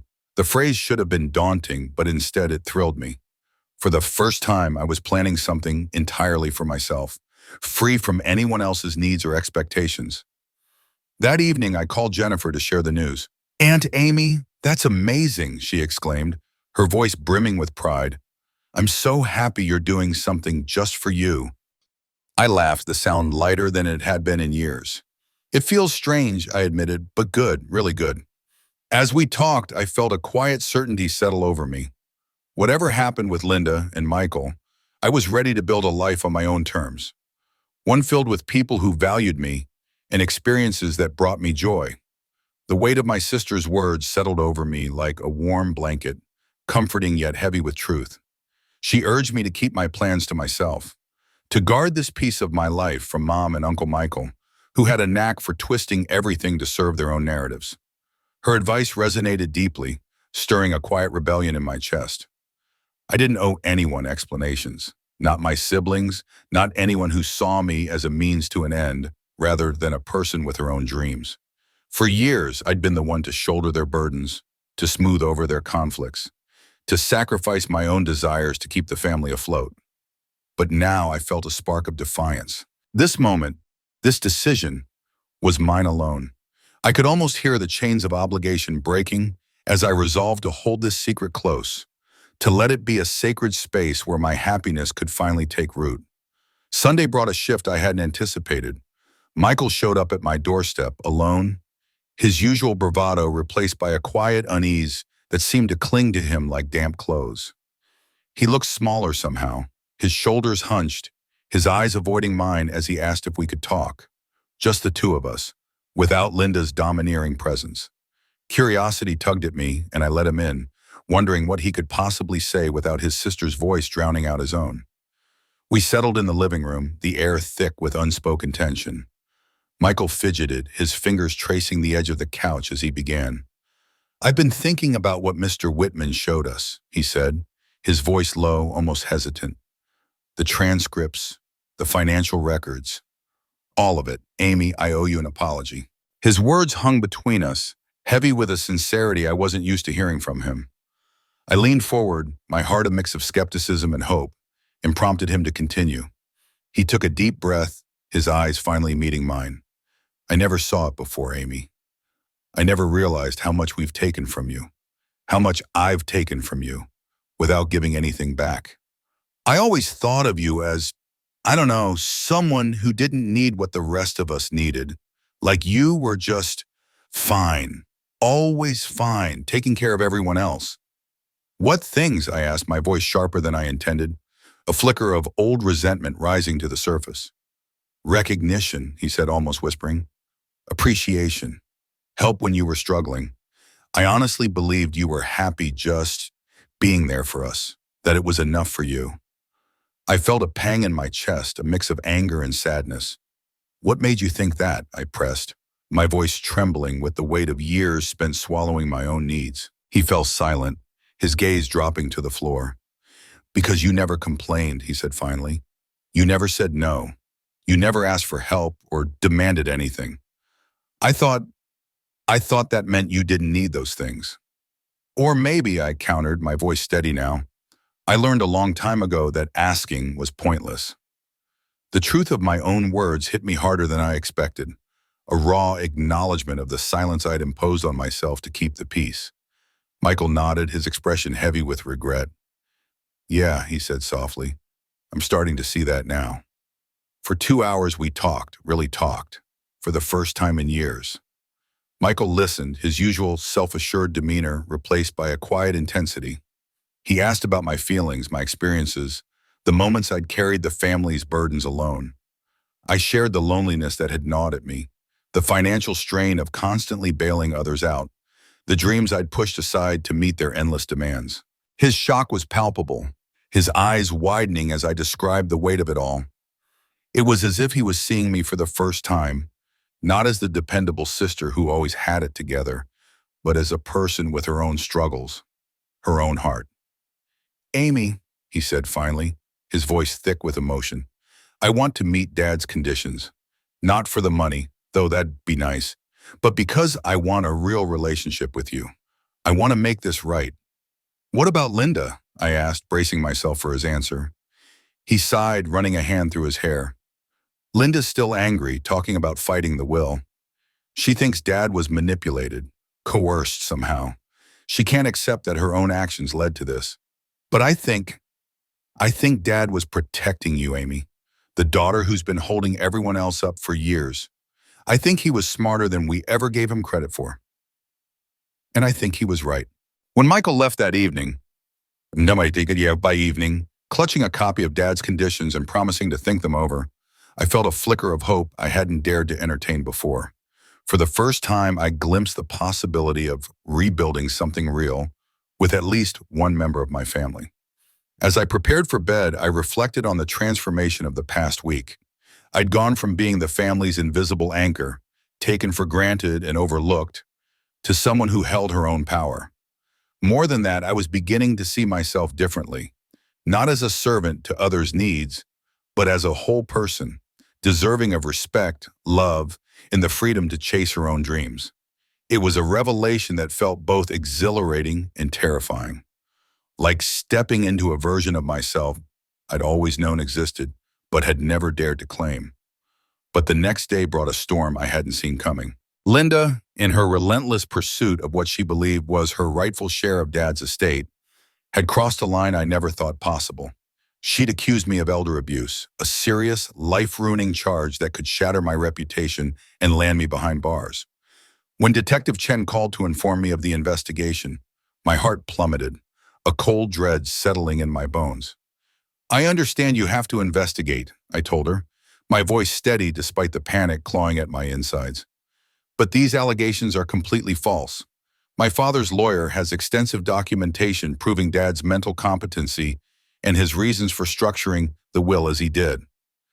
We'll need to review all relevant documentation, Detective Chen replied, her tone professional but not unkind. medical records, financial statements, witness testimony, anything that can speak to your father's condition and your relationship with him. We'll also need to interview family members and others who knew him in his final months. Of course, I said, forcing calm. I'll cooperate fully, but can I ask if the person who filed this complaint is named in my father's will? I can't discuss the details of the complaint, Miss Richardson, she said carefully. But we're aware of the family dynamics involved and will consider that in our investigation. After hanging up, I sat in stunned silence, the weight of Linda's betrayal crushing me. She was so consumed by her sense of entitlement that she'd stooped to destroying my life to get what she wanted. I called Mr. Whitman immediately, my voice choking with a mix of fury and fear. "Amy," he said, his tone brimming with indignation. "This is a desperate move by someone who knows she has no legitimate claim. Don't worry, we have everything we need to prove your father was competent and that his decisions were his own." "But what about the investigation?" I asked, my voice cracking. "What about my reputation?" "The investigation will clear you," he assured me. "We have medical records, competency evaluations, witness statements, and your father's own recordings explaining his reasoning. As for your reputation, anyone who knows you will see these charges for what they are: baseless. Cooperate with the police, but make sure you have legal representation during formal interviews. I'll handle the documentation." The next few days were a blur of anxiety and disbelief. Detective Chen and her partner arrived at my house, accompanied by a social worker specializing in elder abuse cases. They were professional, but the situation felt like a waking nightmare. I answered their questions, my heart pounding, as I recounted my care for Dad. Every doctor's visit, every late-night conversation, every moment I'd poured into ensuring his comfort. They interviewed Mrs. Patterson, our neighbor, who spoke passionately about my devotion to Dad, describing the way he'd light up when I was around. They consulted Dr. Martinez, who confirmed Dad's mental sharpness until the very end. They pored over months of financial records, which showed I'd spent my own money on his care, never touching his accounts for personal gain. Most crucially, they listened to Dad's recordings, where he laid out in his own voice why he'd structured the will to protect me, the daughter who'd carried the family's weight for decades. After 3 grueling days, Detective Chen returned with her verdict.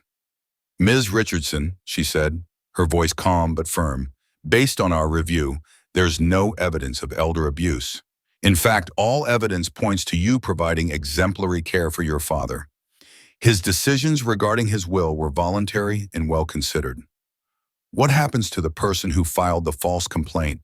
I asked, my voice barely above a whisper. "Filing a false report is a crime," she explained. "But in this case, the complainant genuinely believed wrongdoing occurred, even if that belief was misguided. We won't pursue charges unless evidence of malicious intent emerges." When the police left, I felt drained but vindicated. Linda's desperate attempt to undermine me had backfired, strengthening the case for Dad's will and exposing her selfishness in stark relief. That evening, Michael called, his voice thick with shame and anger. "Oh, Amy, I just found out what Linda did. I can't believe she called the police on you. Did you know she was planning this?" "Absolutely not," I said, my voice steady despite the ache in my chest. "If I had, I would have stopped her. It's beyond anything I thought she was capable of." "Where does this leave things with Dad's conditions?" I asked, unsure if I wanted to hear the answer. "As far as I'm concerned, it settles it," he said firmly. "I want to meet Dad's conditions, Amy. I want to apologize for how I've treated you and make things right. What Linda did proves she's not interested in family. She's only interested in what she thinks she's owed. I'm done enabling her." I hung up, my heart a tangled mix of relief and sorrow. Linda's actions had drawn a line in the sand, but Michael's response offered a glimmer of hope. For the first time, I felt like I was stepping out of the shadows of my family's expectations into a future where I could define my own worth. The road ahead would be fraught with challenges, but I was no longer the invisible sister, bending under the weight of others' needs. I was Amy, whole, deserving, and ready to claim my own path. Michael arrived at Amy's home on a quiet Saturday morning, a thick folder of documents in hand, his face a canvas of resolve and vulnerability. The living room, steeped in memories of family gatherings, some warm, others strained, felt transformed, charged with a new energy. Amy sat across from her brother, her heart caught between cautious hope and the weight of past disappointments. "I prepared something for you, Amy," Michael began, his voice steady yet softened by humility. "A formal apology that names the ways I've wronged you, a repayment plan for the money I owe, and a proposal to share family responsibilities more fairly." His words carried the weight of introspection, and for 2 hours he addressed their father's conditions with precision. His apology was not a vague gesture but a detailed reckoning, specific moments when he dismissed her sacrifices, borrowed money without urgency, or treated her as a means to an end. The repayment plan included interest, acknowledging the years she'd waited. Most strikingly, he outlined ways to include Amy as an equal in family decisions, a role she'd never been granted. Amy listened, her emotions a whirlwind, relief, disbelief, a spark of pride. But doubt lingered. "Michael," she said, her voice measured, "is this about changing our relationship, or is it about Dad's coin collection?" Michael's gaze fell, and silence stretched between them. "I won't lie," he said finally. "It started with the inheritance, but facing how I've treated you, hearing myself on Dad's recordings, talking about you like a convenience instead of a person, it's humbled me. I've had a sister for 59 years, Amy, and I've never known you. I never asked about your dreams, your fears, what makes you happy.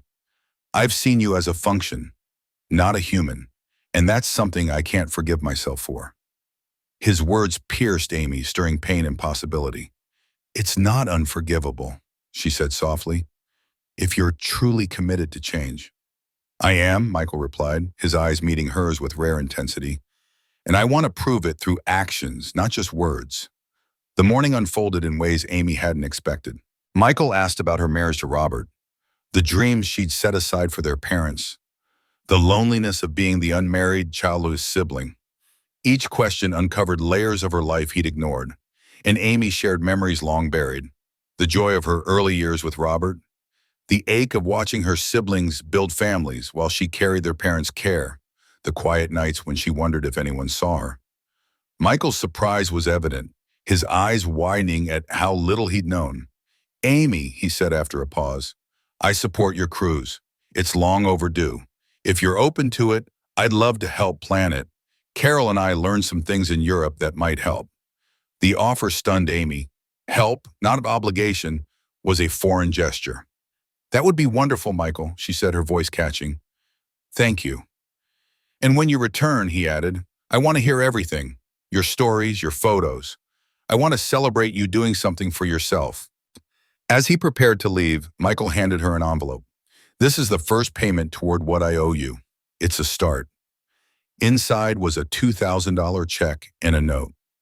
"Thank you for everything you've given this family. It's time we gave back." Amy's throat tightened, the gesture settling into her heart. That afternoon, Amy called Mr. Whitman to report Michael's efforts. "It sounds like he's trying," Mr. Whitman said. "And Linda?" "Nothing since the police cleared me of her elder abuse claim," Amy replied. "She's either plotting or accepting defeat." "How do you feel about Michael?" he asked. "Cautiously optimistic," Amy said. "He seems sincere, but I need to see the sustained change to trust it." "Wise," Mr. Whitman said. "Take it one step at a time." That night, Amy lay in bed, a rare excitement stirring. For the first time, she felt unburdened by others' expectations, her father's gift giving her a chance to reclaim her life. 3 weeks after the meeting at Mr. Whitman's office, Linda's silence was deafening, a testament to her refusal to face her flaws. Michael called twice more, each conversation revealing a man grappling with his past, his regret palpable. But Linda remained absent, her silence a storm waiting to break. On a crisp November morning, Amy tended her father's rose garden, the ritual grounding her. Mrs. Patterson called over the fence. "Amy, there's a car with Illinois plates out front. We've been there an hour." Illinois meant Jennifer. Amy brushed off her gloves and found Jennifer's sedan at the curb. Through the windshield, Jennifer was on her phone, gesturing animatedly like her mother. She ended the call as Amy approached. "Aunt Amy, I'm sorry for showing up. I was afraid you'd tell me not to come." "Why would I do that?" Amy asked gently. Jennifer hesitated, her face weary. Because I need to talk about something that might upset you. Amy studied her niece's tired eyes and tense shoulders. Come inside, we'll talk. In the kitchen, Jennifer declined coffee but took water, her fingers tracing patterns on the table where Amy had shared countless meals with her father. Aunt Amy, she began, her voice trembling. It's Mom's reaction to Grandpa's will. She's obsessed. She's hired a private investigator to dig into Grandpa's final months, trying to prove he was mentally unfit or manipulated. Amy's heart sank, though Linda's desperation wasn't surprising. Has she found anything? She asked.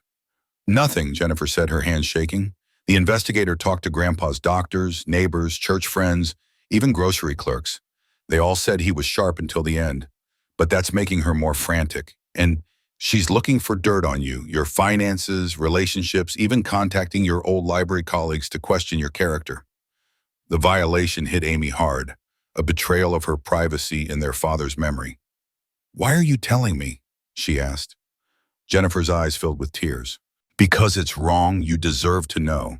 And I'm hoping you'll consider backing down from Grandpa's conditions before this destroys our family.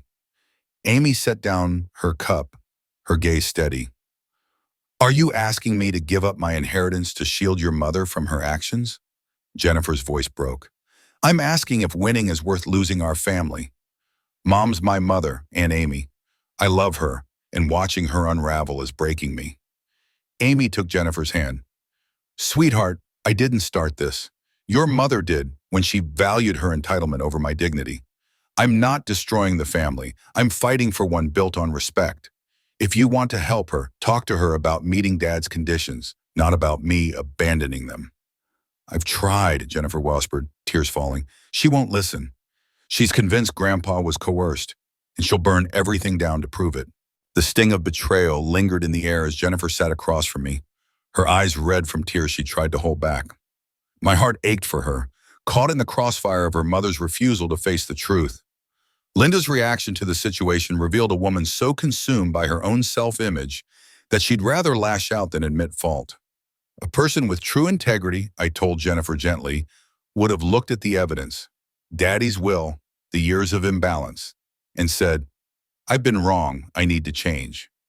Instead, Linda chose to attack me, the messenger, as if silencing me could erase the message. Jennifer's voice trembled as she asked, but what if she never comes around, Aunt Amy? What if this breaks our family forever? The weight of her fear hung between us, heavy and raw. I sighed, feeling the familiar ache of Linda's rejection, but also a newfound resolve. If that's what happens, sweetheart, it's her choice. I can't control Linda's decisions, just like I can't control the wind. All I can do is decide how I let it affect me. And I've made my choice. I'm done being treated like I'm less than family. Jennifer dabbed at her eyes with a crumpled tissue, her expression a mix of grief and determination. She shared that Uncle Michael believed Linda might soften with time. He says she's just overwhelmed processing everything, she said, her voice tinged with cautious hope. But I could see the doubt in her eyes, the same doubt I'd carried for years. Michael, at least, was trying to make amends. Jennifer explained he'd been meeting with a financial advisor, working out a plan to repay the money he owed me from Daddy's estate. He'd also been reaching out to her and her cousins, asking pointed questions about the family's dynamics. He wants to know if we think he's been unfair to you, she said, her lips tightening. And what do you tell him? I asked, bracing myself. Jennifer's gaze met mine, steady and unflinching. The truth. That for as long as I can remember, you've been treated like hired help. That Mom and Uncle Michael acted like it was normal, and we were all too young or too used to it to question it until now. Her words landed like a quiet thunderclap, validating decades of silent hurt, but also sparking a flicker of hope that the next generation might see things differently. We talked for another hour, our conversation weaving through memories that now carried new weight. Jennifer's voice grew softer as she recalled holiday gatherings where I'd spent hours in the kitchen, cooking and cleaning, while Linda and Michael lounged with glasses of wine, laughing with guests. She remembered birthday parties where I'd been tasked with watching the kids, my own enjoyment sidelined so others could relax. She recounted moments, too many to dismiss, where my needs were brushed aside, my presence taken for granted. Each memory she shared felt like a mirror, reflecting a life I'd lived for others. You know what's so sad, Aunt Amy? Jennifer said as she stood to leave, her voice breaking. You're the only one in this family who ever made me feel truly seen. When I was failing in college, when my marriage was falling apart, when I didn't know how to be a mom, you were the one I turned to. Not Mom, not Uncle Michael. You listened without judging, helped without expecting anything back. Her words wrapped around me like a warm blanket, but they also stung, a reminder of how much I'd given and how little I'd received in return. I took it for granted, too, she whispered, her eyes brimming with regret. I'm so sorry. I reached for her hand, squeezing it gently. You were a child when this pattern started, Jennifer. You're not responsible for your mother's choices or your uncle's behavior. But seeing it now, that's what matters. After Jennifer left, I sank into Daddy's old armchair, the one he'd loved for its creaky comfort.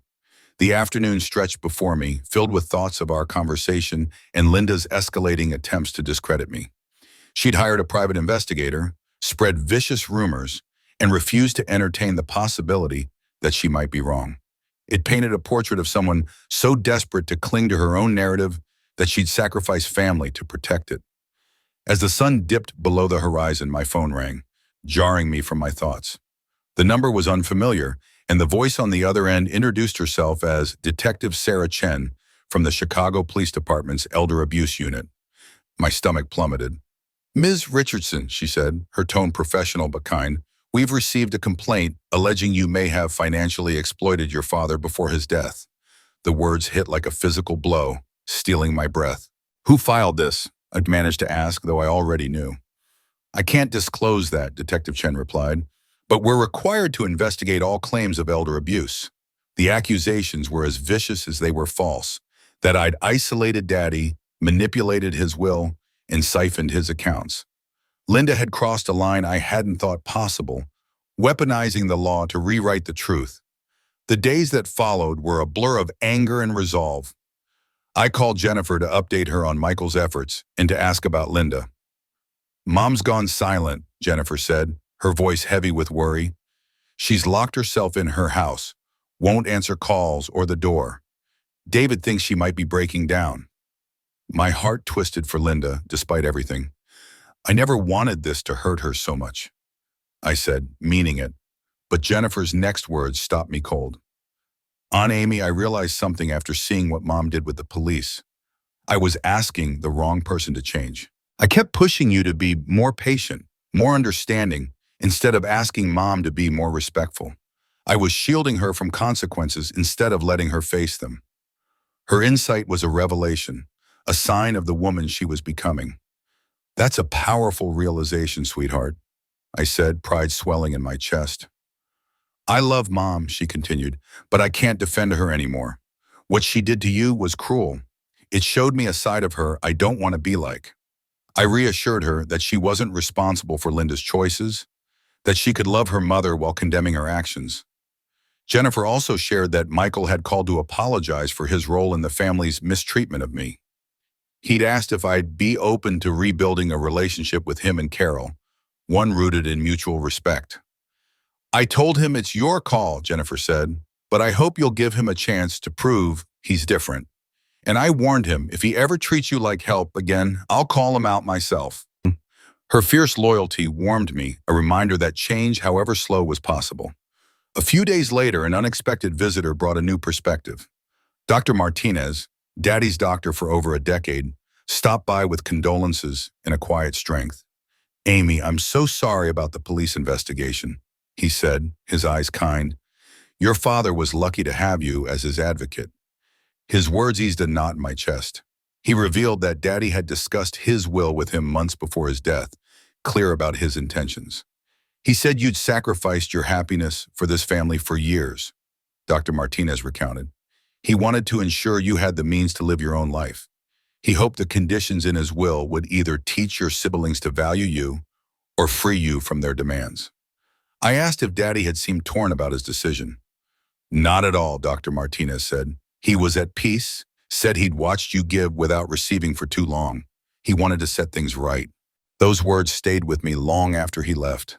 a balm for the wounds Linda's accusations had reopened. Sitting in Daddy's chair that evening, I reflected on the journey since his death. 6 weeks ago, I'd been a grieving daughter, convinced my worth lay in serving others. Now I was beginning to see myself as a woman deserving of respect, unafraid to demand it. Linda's silence hinted at more trouble brewing, and Michael's change would need time to prove genuine. But for the first time, I felt like I was living for myself, not for the expectations of others. That night, I pulled out a brochure for a European cruise, letting myself dream of cobblestone streets and sunlit seas. For 72 years, I'd put everyone else's dreams first. Now it was my turn. Christmas morning dawned with a light snowfall, dusting the world in a quiet beauty that mirrored the peace I'd begun to find within. 2 months had passed since the police cleared me of Linda's baseless claims, and her silence had become a choice I no longer fought. Michael and Carol arrived at 10, their arms full of gifts and their smiles free of the old expectations. For the first time, I hosted a holiday without the unspoken demand to do all the work. Carol brought a glazed ham, Michael his sweet potato casserole, and Jennifer was on her way with homemade rolls and her kids. "Amy, the house looks stunning," Carol said, admiring the decorations I'd chosen for myself, not to please anyone else. As we gathered, I felt a lightness I hadn't known in years, a sense that, at last, I was building a life on my own terms. The holiday season had always been a time when I draped my home in the trappings of family traditions that never truly felt like mine. Gone were the stiff, formal arrangements my mother had insisted on year after year, the kind that suffocated any hint of individuality. In their place, I'd woven a tapestry of my own making. Vibrant glass ornaments that caught the light in playful ways, twinkling fairy lights tucked into corners where you'd least expect them, and a tree crowned with a star I'd picked up on a whim during a solo shopping trip. That star, with its soft golden glow, wasn't just decor. It was a quiet rebellion, a symbol of the wish I was finally allowing myself to claim. For once, decorating felt like an act of self-expression, not an obligation to uphold someone else's vision. I stood back, hands on my hips, and let a small, triumphant smile spread across my face. This was my space, my choices, my happiness. Michael arrived early to help set the table, and I couldn't help but notice the shift in him over the past 2 months. The man who once assumed he knew best, placing plates and silverware with the confidence of someone who never questioned his own authority, was gone. Instead, he asked where I wanted each item, his voice gentle, almost deferential. "Amy, where do you want the napkins?" he'd say, or "Should we put the candles here?" His questions weren't just about logistics. They were a quiet acknowledgement of my right to decide. He even paused to admire the changes I'd made to the house, his eyes lingering on the colorful touches I'd added. "This feels so much more like you," he said, and there was no trace of the old judgment, no subtle dig about straying from family tradition. For the first time, I felt seen, not as a cog in the family machine, but as a person with thoughts and preferences worth respecting. As we worked side by side, he brought up my upcoming cruise. "Amy, have you finalized everything for your trip?" he asked, his tone warm with genuine curiosity. I felt a spark of excitement just talking about it. 6 weeks to go," I said, unable to keep the grin off my face. I'm practically buzzing with anticipation. "It's like the planning is as thrilling as the trip itself." Michael nodded, his eyes crinkling with a smile. Then out of nowhere he said, "You know, when you get back, maybe we could start something new. A monthly family dinner where we actually talk to each other, not just go through the motions." The suggestion caught me off guard, not just for its thoughtfulness, but for the sincerity behind it. My heart warmed at the idea, but I wasn't ready to let go of my caution just yet. "I'd like that, Michael," I said carefully, "but only if everyone pitches in equally. Planning, cooking, all of it." He didn't hesitate. "Absolutely. Carol and I have already talked about it. We want to show you we can contribute, not just take." When Jennifer arrived with her husband, David, and their children, Emma and Jake, the house filled with the kind of energy only kids can bring. Emma, 7, and Jake, 9, barreled toward me, their arms wide open, their hugs brimming with unfiltered affection. To them, I wasn't the family servant or the invisible aunt who fixed everyone's problems. I was their fun-grade aunt, the one who always had a story or a silly game up her sleeve. Their love was so pure, so untainted by expectation, that it hit me like a wave. Children, unlike adults, saw people for who they were, not what they could do for them. I knelt down to their level, soaking in their warmth, and felt a quiet ache in my chest, a mix of gratitude and longing for the simplicity of their perspective. "Aunt Amy," Emma chirped, her eyes sparkling with excitement. "Mom says you're going on a big boat to Europe." I laughed, ruffling her hair. "I am indeed. Want to see where I'm headed?" I pulled out the cruise brochures, spreading them across the table like a treasure map. The kids crowded around, oohing and aahing at pictures of ancient castles and cobblestone streets. Their enthusiasm was contagious, and for the first time I found myself sharing my dreams with family members who genuinely cared about my happiness. It wasn't just polite interest, it was the kind of curiosity that made me feel like my joy mattered. Dinner was unlike any family gathering I could remember. The conversation didn't follow the usual script, everyone talking about their own lives while I played the silent servant, refilling glasses and clearing plates. Instead, people turned to me, asking about my plans, my thoughts, my life. Michael didn't jump in to solve Jennifer's work problem when she brought it up. He offered advice, then looked to me as if to say, "What do you think?"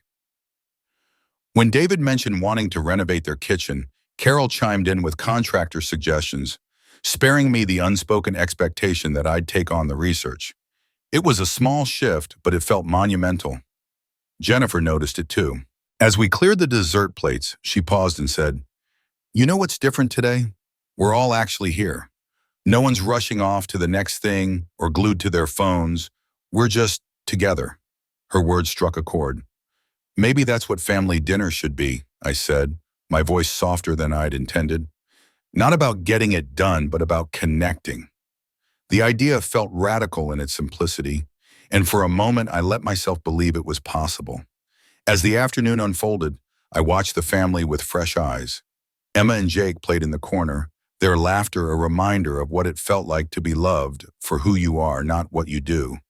The adults shared stories and ideas, not demands or criticisms.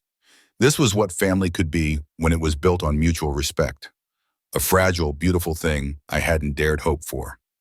Around 4 o'clock, a car pulled into the driveway. Through the window, I saw Linda step out of her Mercedes, moving with a slowness that seemed to carry the weight of the world. She stood by her car for what felt like an eternity, staring at the house as if it might swallow her whole. When she finally approached the door, her knock was soft, almost timid, a stark contrast to the commanding presence I'd always known. I opened the door to find my sister looking like a shadow of herself. Her perfectly styled hair showed gray at the roots, her expensive clothes hung loosely on her frame, and her eyes carried a vulnerability that felt foreign, almost unsettling. "Amy," she said quietly, her voice barely above a whisper, "may I come in?" I stepped aside without a word, and she entered the living room where the family sat in stunned silence. The air grew thick with tension as every eye turned to her. Michael broke the quiet, his voice measured but cool. "Linda, we weren't expecting you." She nodded, her hands twisting nervously.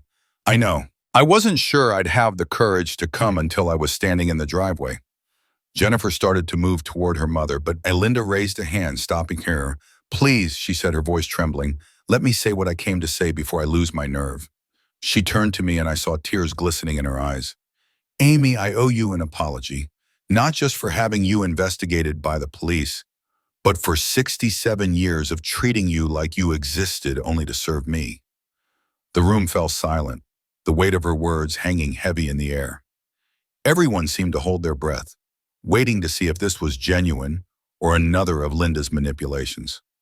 Her voice broke as she continued, "I've spent the last 2 months in therapy trying to understand why I reacted so viciously to Dad's will. My therapist helped me see that it wasn't about the money. It was about being forced to face the truth about who I am."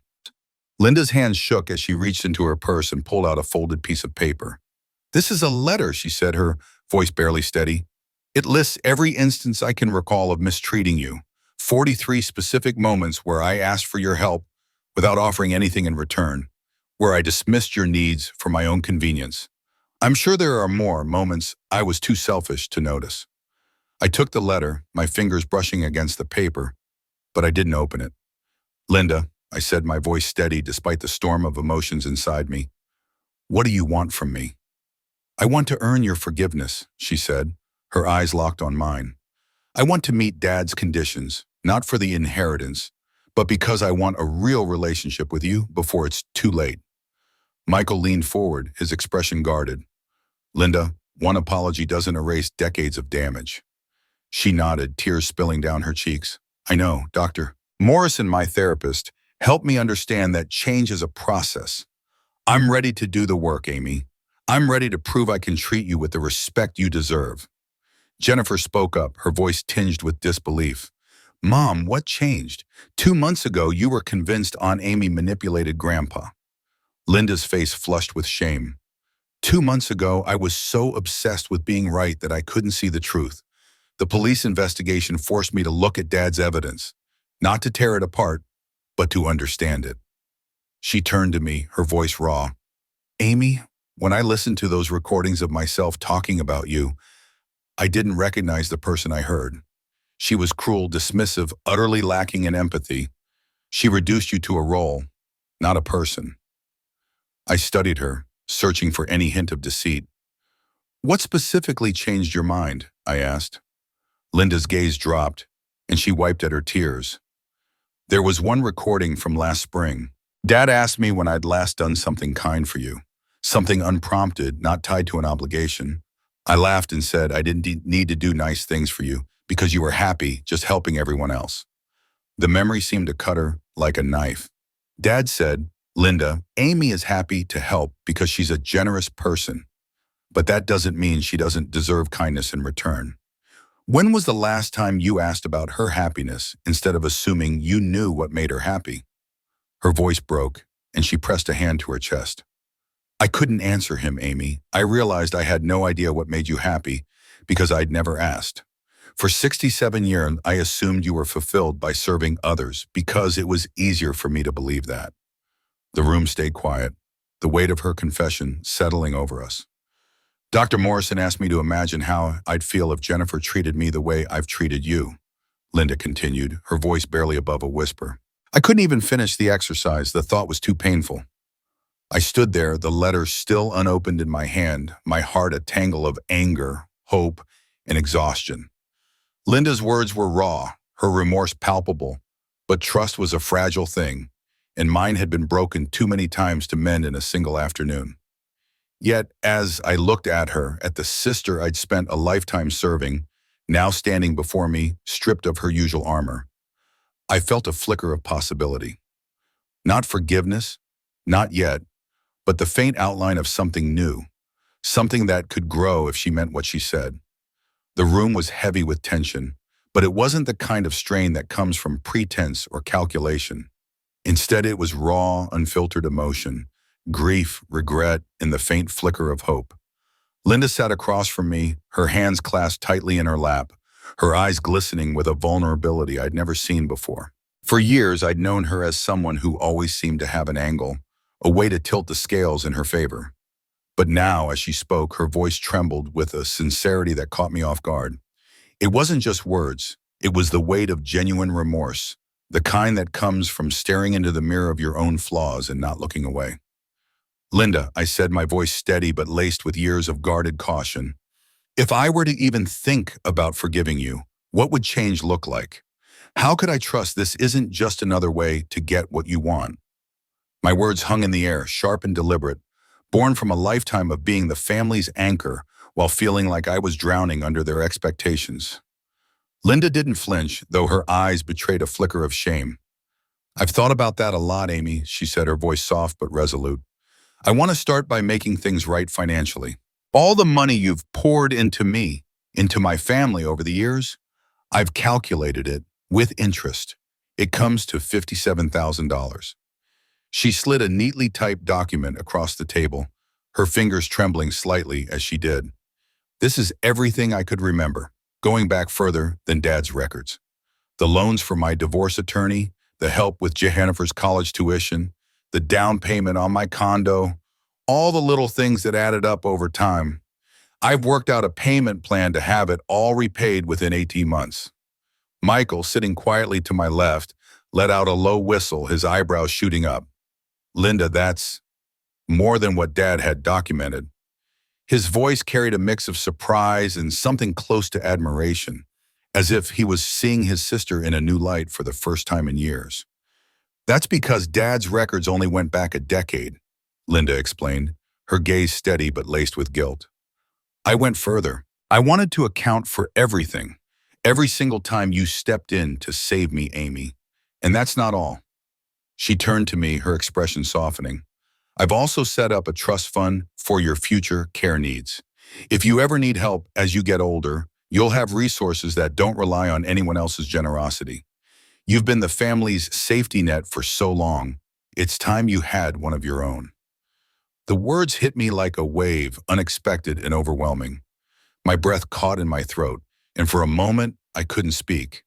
The gesture was so thorough, so thoughtful, that it felt like a crack in the wall it had built around my heart. Linda, I managed, my voice barely above a whisper. That's incredibly kind. It's not kind, she said quickly, shaking her head. It's overdue. You've carried this family for decades, Amy. You've given, and I took without ever thinking about what it cost you. I'm ashamed it took me this long to see it. From across the room, Carol's voice cut through the silence, cautious but curious. Linda, this is a complete shift from how you've handled things before. What changed your mind? What made you realize Amy wasn't manipulating Dad? Her question wasn't accusatory, but it carried the weight of years of family tension, of unspoken doubts and fractured trust. Linda's eyes softened, and she leaned forward slightly, as if the answer required her full presence. It was the recordings, she said, not just what Dad said, but how he said it. When he talked about Amy, there was no anger, no resentment.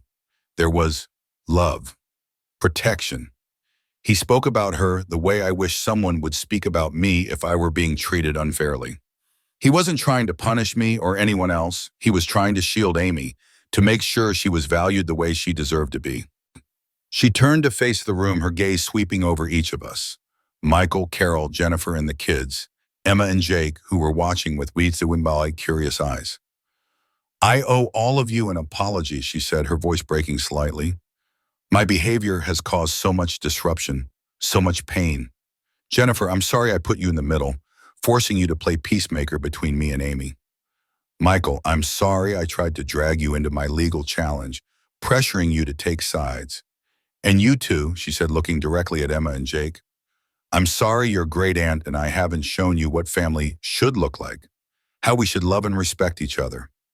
Emma, with the unfiltered honesty only a child can muster, tilted her head and asked, Are you going to be nice to Aunt Amy now? Linda's lips curved into a small, sad smile. I'm going to try very hard to be nice to Aunt Amy, sweetheart. But more than that, I'm going to try to be fair, to listen, to do better.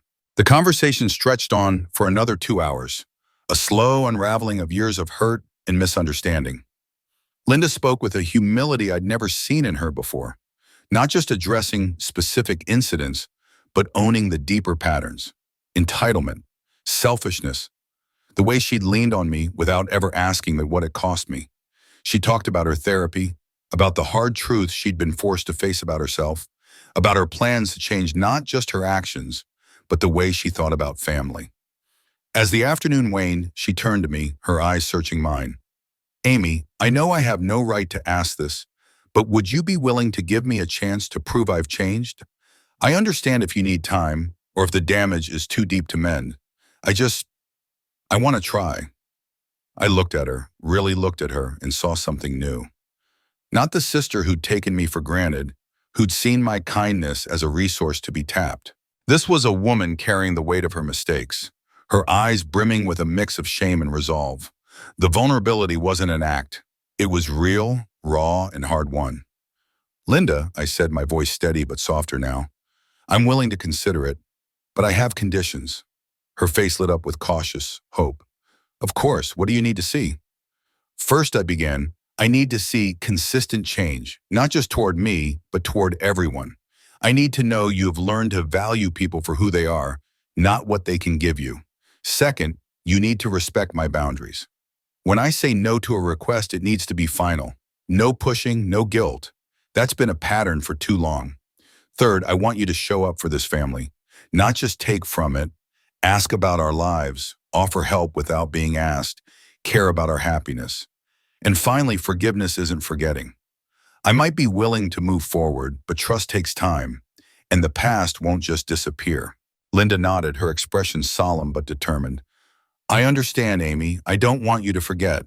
I want you to remember, so you'll hold me accountable if I slip back into old habits. I'm committed to this. As the evening drew to a close, the air felt different, lighter, not with resolution, but with possibility. For the first time in years, I didn't feel the familiar exhaustion of carrying everyone else's burdens. Instead, there was a spark of hope, a sense that maybe, just maybe, we could build something real, grounded in mutual respect. Michael hugged me at the door, his arms strong and warm. Amy, I'm so proud of you, he said, his voice thick with emotion. You've handled this with such grace, such strength. You've made us all want to be better. I shook my head, a small smile tugging at my lips. I didn't make anyone do anything, Michael. I just stopped letting people treat me like I didn't matter. Well, whatever you call it, he said, his eyes bright. It's working. I feel like I'm finally getting to know my sister, the real you. Jennifer lingered after the others had gone, her expression uncertain. Aunt Amy, do you really think Mom's changed? Or is this just another way to get what she wants? I sighed, resting a hand on her shoulder. I don't know yet, sweetheart, but I think she's earned the chance to try. Therapy seems to have opened her eyes to things she couldn't see before. If she slips back, I'll know what her character really is, and I'll adjust accordingly. But I have to believe people can change. Otherwise, what hope is there for any of us? That night, I sat in Dad's old chair, the one that still smelled faintly of his aftershave, and read the letter Linda had written. It was a painful litany of her past behavior. Every loan, every favor, every moment she'd taken me for granted. But it was also validating. She'd remembered things I thought she'd long forgotten, acknowledged hurts I never thought she'd noticed, and taken responsibility for patterns I never dreamed she'd recognize. At the bottom, in her neat, careful handwriting, she'd written, Amy, you've been the heart of this family for decades, giving love freely even when it wasn't returned. I hope I can learn to love like you do, without conditions, without expectations, without keeping score. I'm sorry, it took me 67 years to see how special you are. The next morning, my phone rang. It was Mr. Whitman, Dad's lawyer, his voice calm but tinged with surprise. Amy, Linda called my office this morning to discuss the will's conditions. She seemed serious about meeting them formally, not just apologizing in private. How do you want to proceed? I think we should have a family meeting, I said, my mind already turning to the logistics. All three of us, Linda, Michael, and me, with you there to mediate. That way, everyone knows what's expected, and we can move forward together. If Linda follows through, Mr. Whitman said, your father's plan will have worked exactly as he intended. He wanted to make sure your siblings either learned to treat you with respect or you were freed from their demands. Either way, you are protected. The meeting took place the following week. Linda presented her formal apology, her repayment plan, and her ideas for a more balanced family dynamic. Michael reaffirmed the changes he'd already started making, small but meaningful steps toward being a better brother. They both signed agreements outlining how responsibilities would be shared, how decisions would be made together, not dictated by one person's needs. Mr. Whitman watched with a quiet smile. Your father would be proud, Amy, he said as we wrapped up. He wanted you valued, respected. It looks like his plan worked. As winter gave way to spring, Linda's behavior held steady. She called to check on me, not because she needed something, but because she cared. She offered to help with projects around the house, and when I said no, she didn't push. She just smiled and said, okay, but I'm here if you change your mind. She asked about my cruise plans with genuine excitement, remembering details I'd only mentioned in passing. And it wasn't just me. She started showing up for others too. I saw her helping elderly neighbors with their groceries, volunteering at the local food bank, listening to people with a presence I'd never seen in her before. It was as if she was learning, slowly but surely, what it meant to be part of a family, not just to take, but to give. Linda's shift in perspective was nothing short of remarkable, though it wasn't without its stumbles. For years, she had approached her children's activities, Jennifer's kids, my beloved niece and nephew, with a sense of duty, as if their recitals and soccer games were burdens to be endured rather than moments to cherish. But now I could see a change in her eyes, a softening that hadn't been there before. It was as if she was learning to savor the chaos of their little lives, to find joy in their laughter and curiosity, rather than checking boxes on a list of obligations. The transformation wasn't flawless. Old habits die hard, and there were moments when I caught a flicker of her former self. Her instinct to prioritize her own needs, to retreat into the comfort of her own world. Yet she fought against it, her efforts steady and sincere. Each small gesture, each moment of patience, built a fragile bridge of trust between us. I began to believe that this change wasn't just a fleeting act, but a genuine awakening, a slow unfolding of a heart learning to give without strings attached. 3 weeks before I was set to embark on my long-awaited cruise, Linda caught me off guard with a visit that stirred something deep within me. She stood at my doorstep, clutching a beautifully wrapped package, her face a mixture of nervous excitement and quiet pride. Her hands trembled slightly as she handed it to me, her voice soft but steady. "Amy, I know you've got everything you need for your trip," she said, her eyes searching mine for a reaction. "But I wanted to give you something special, something just for you." My fingers brushed the smooth wrapping paper as I opened the box, revealing an exquisite leather travel journal, my initials delicately embossed on the cover. The weight of it in my hands felt like more than just a gift.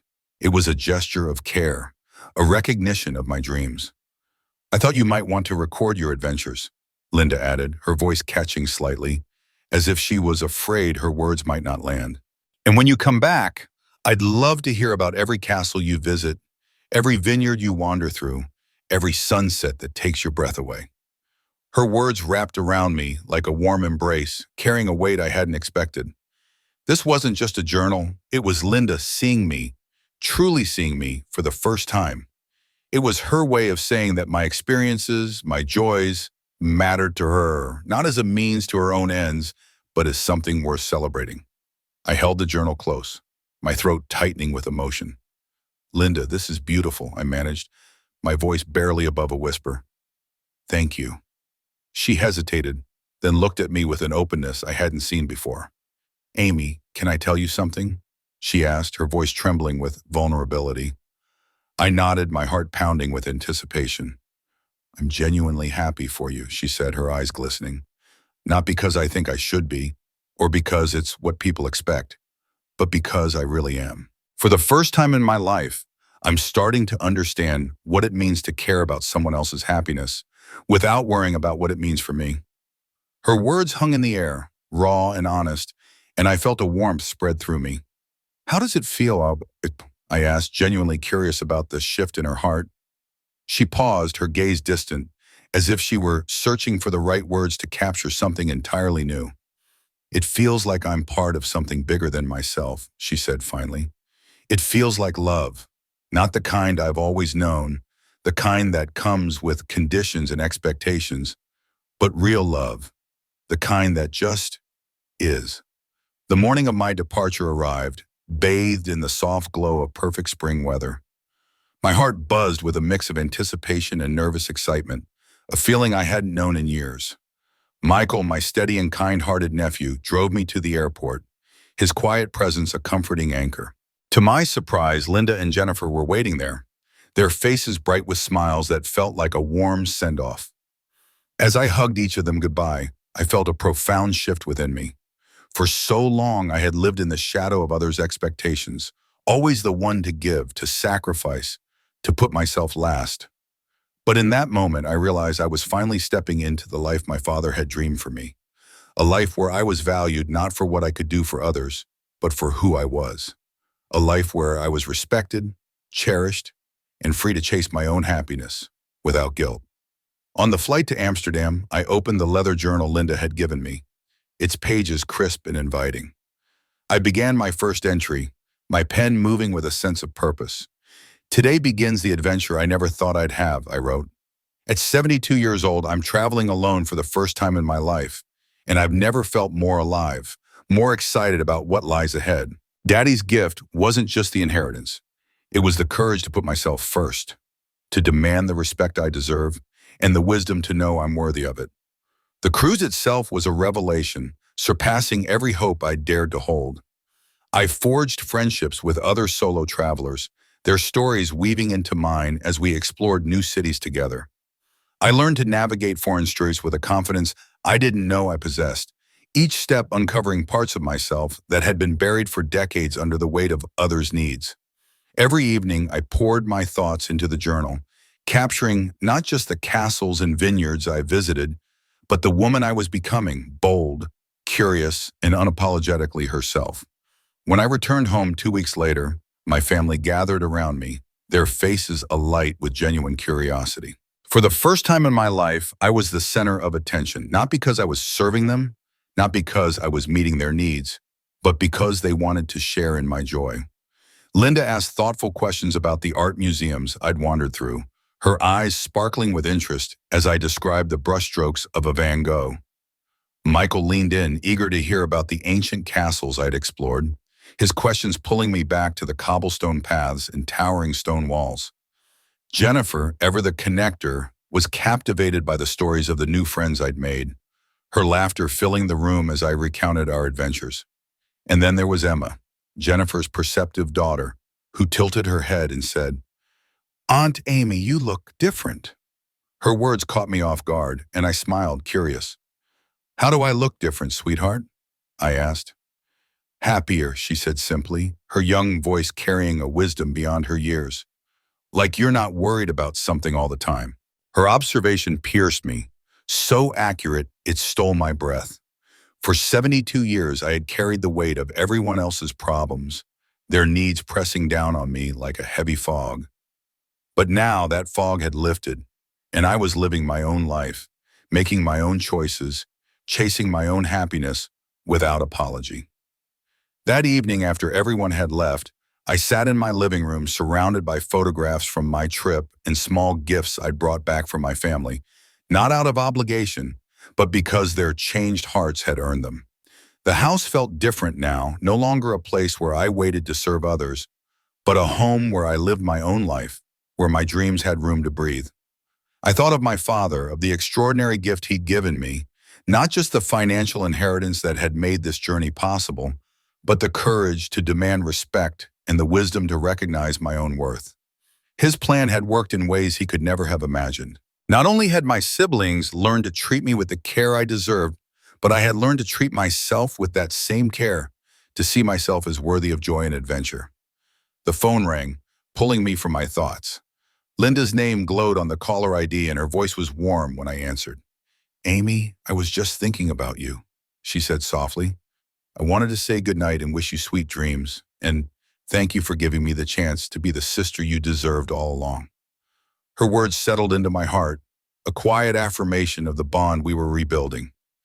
As I prepared for bed, I realized that my story had transformed into what it was always meant to be, not a tale of family dysfunction or sacrifice, but a story of growth, redemption, and the quiet power of finally knowing my own worth.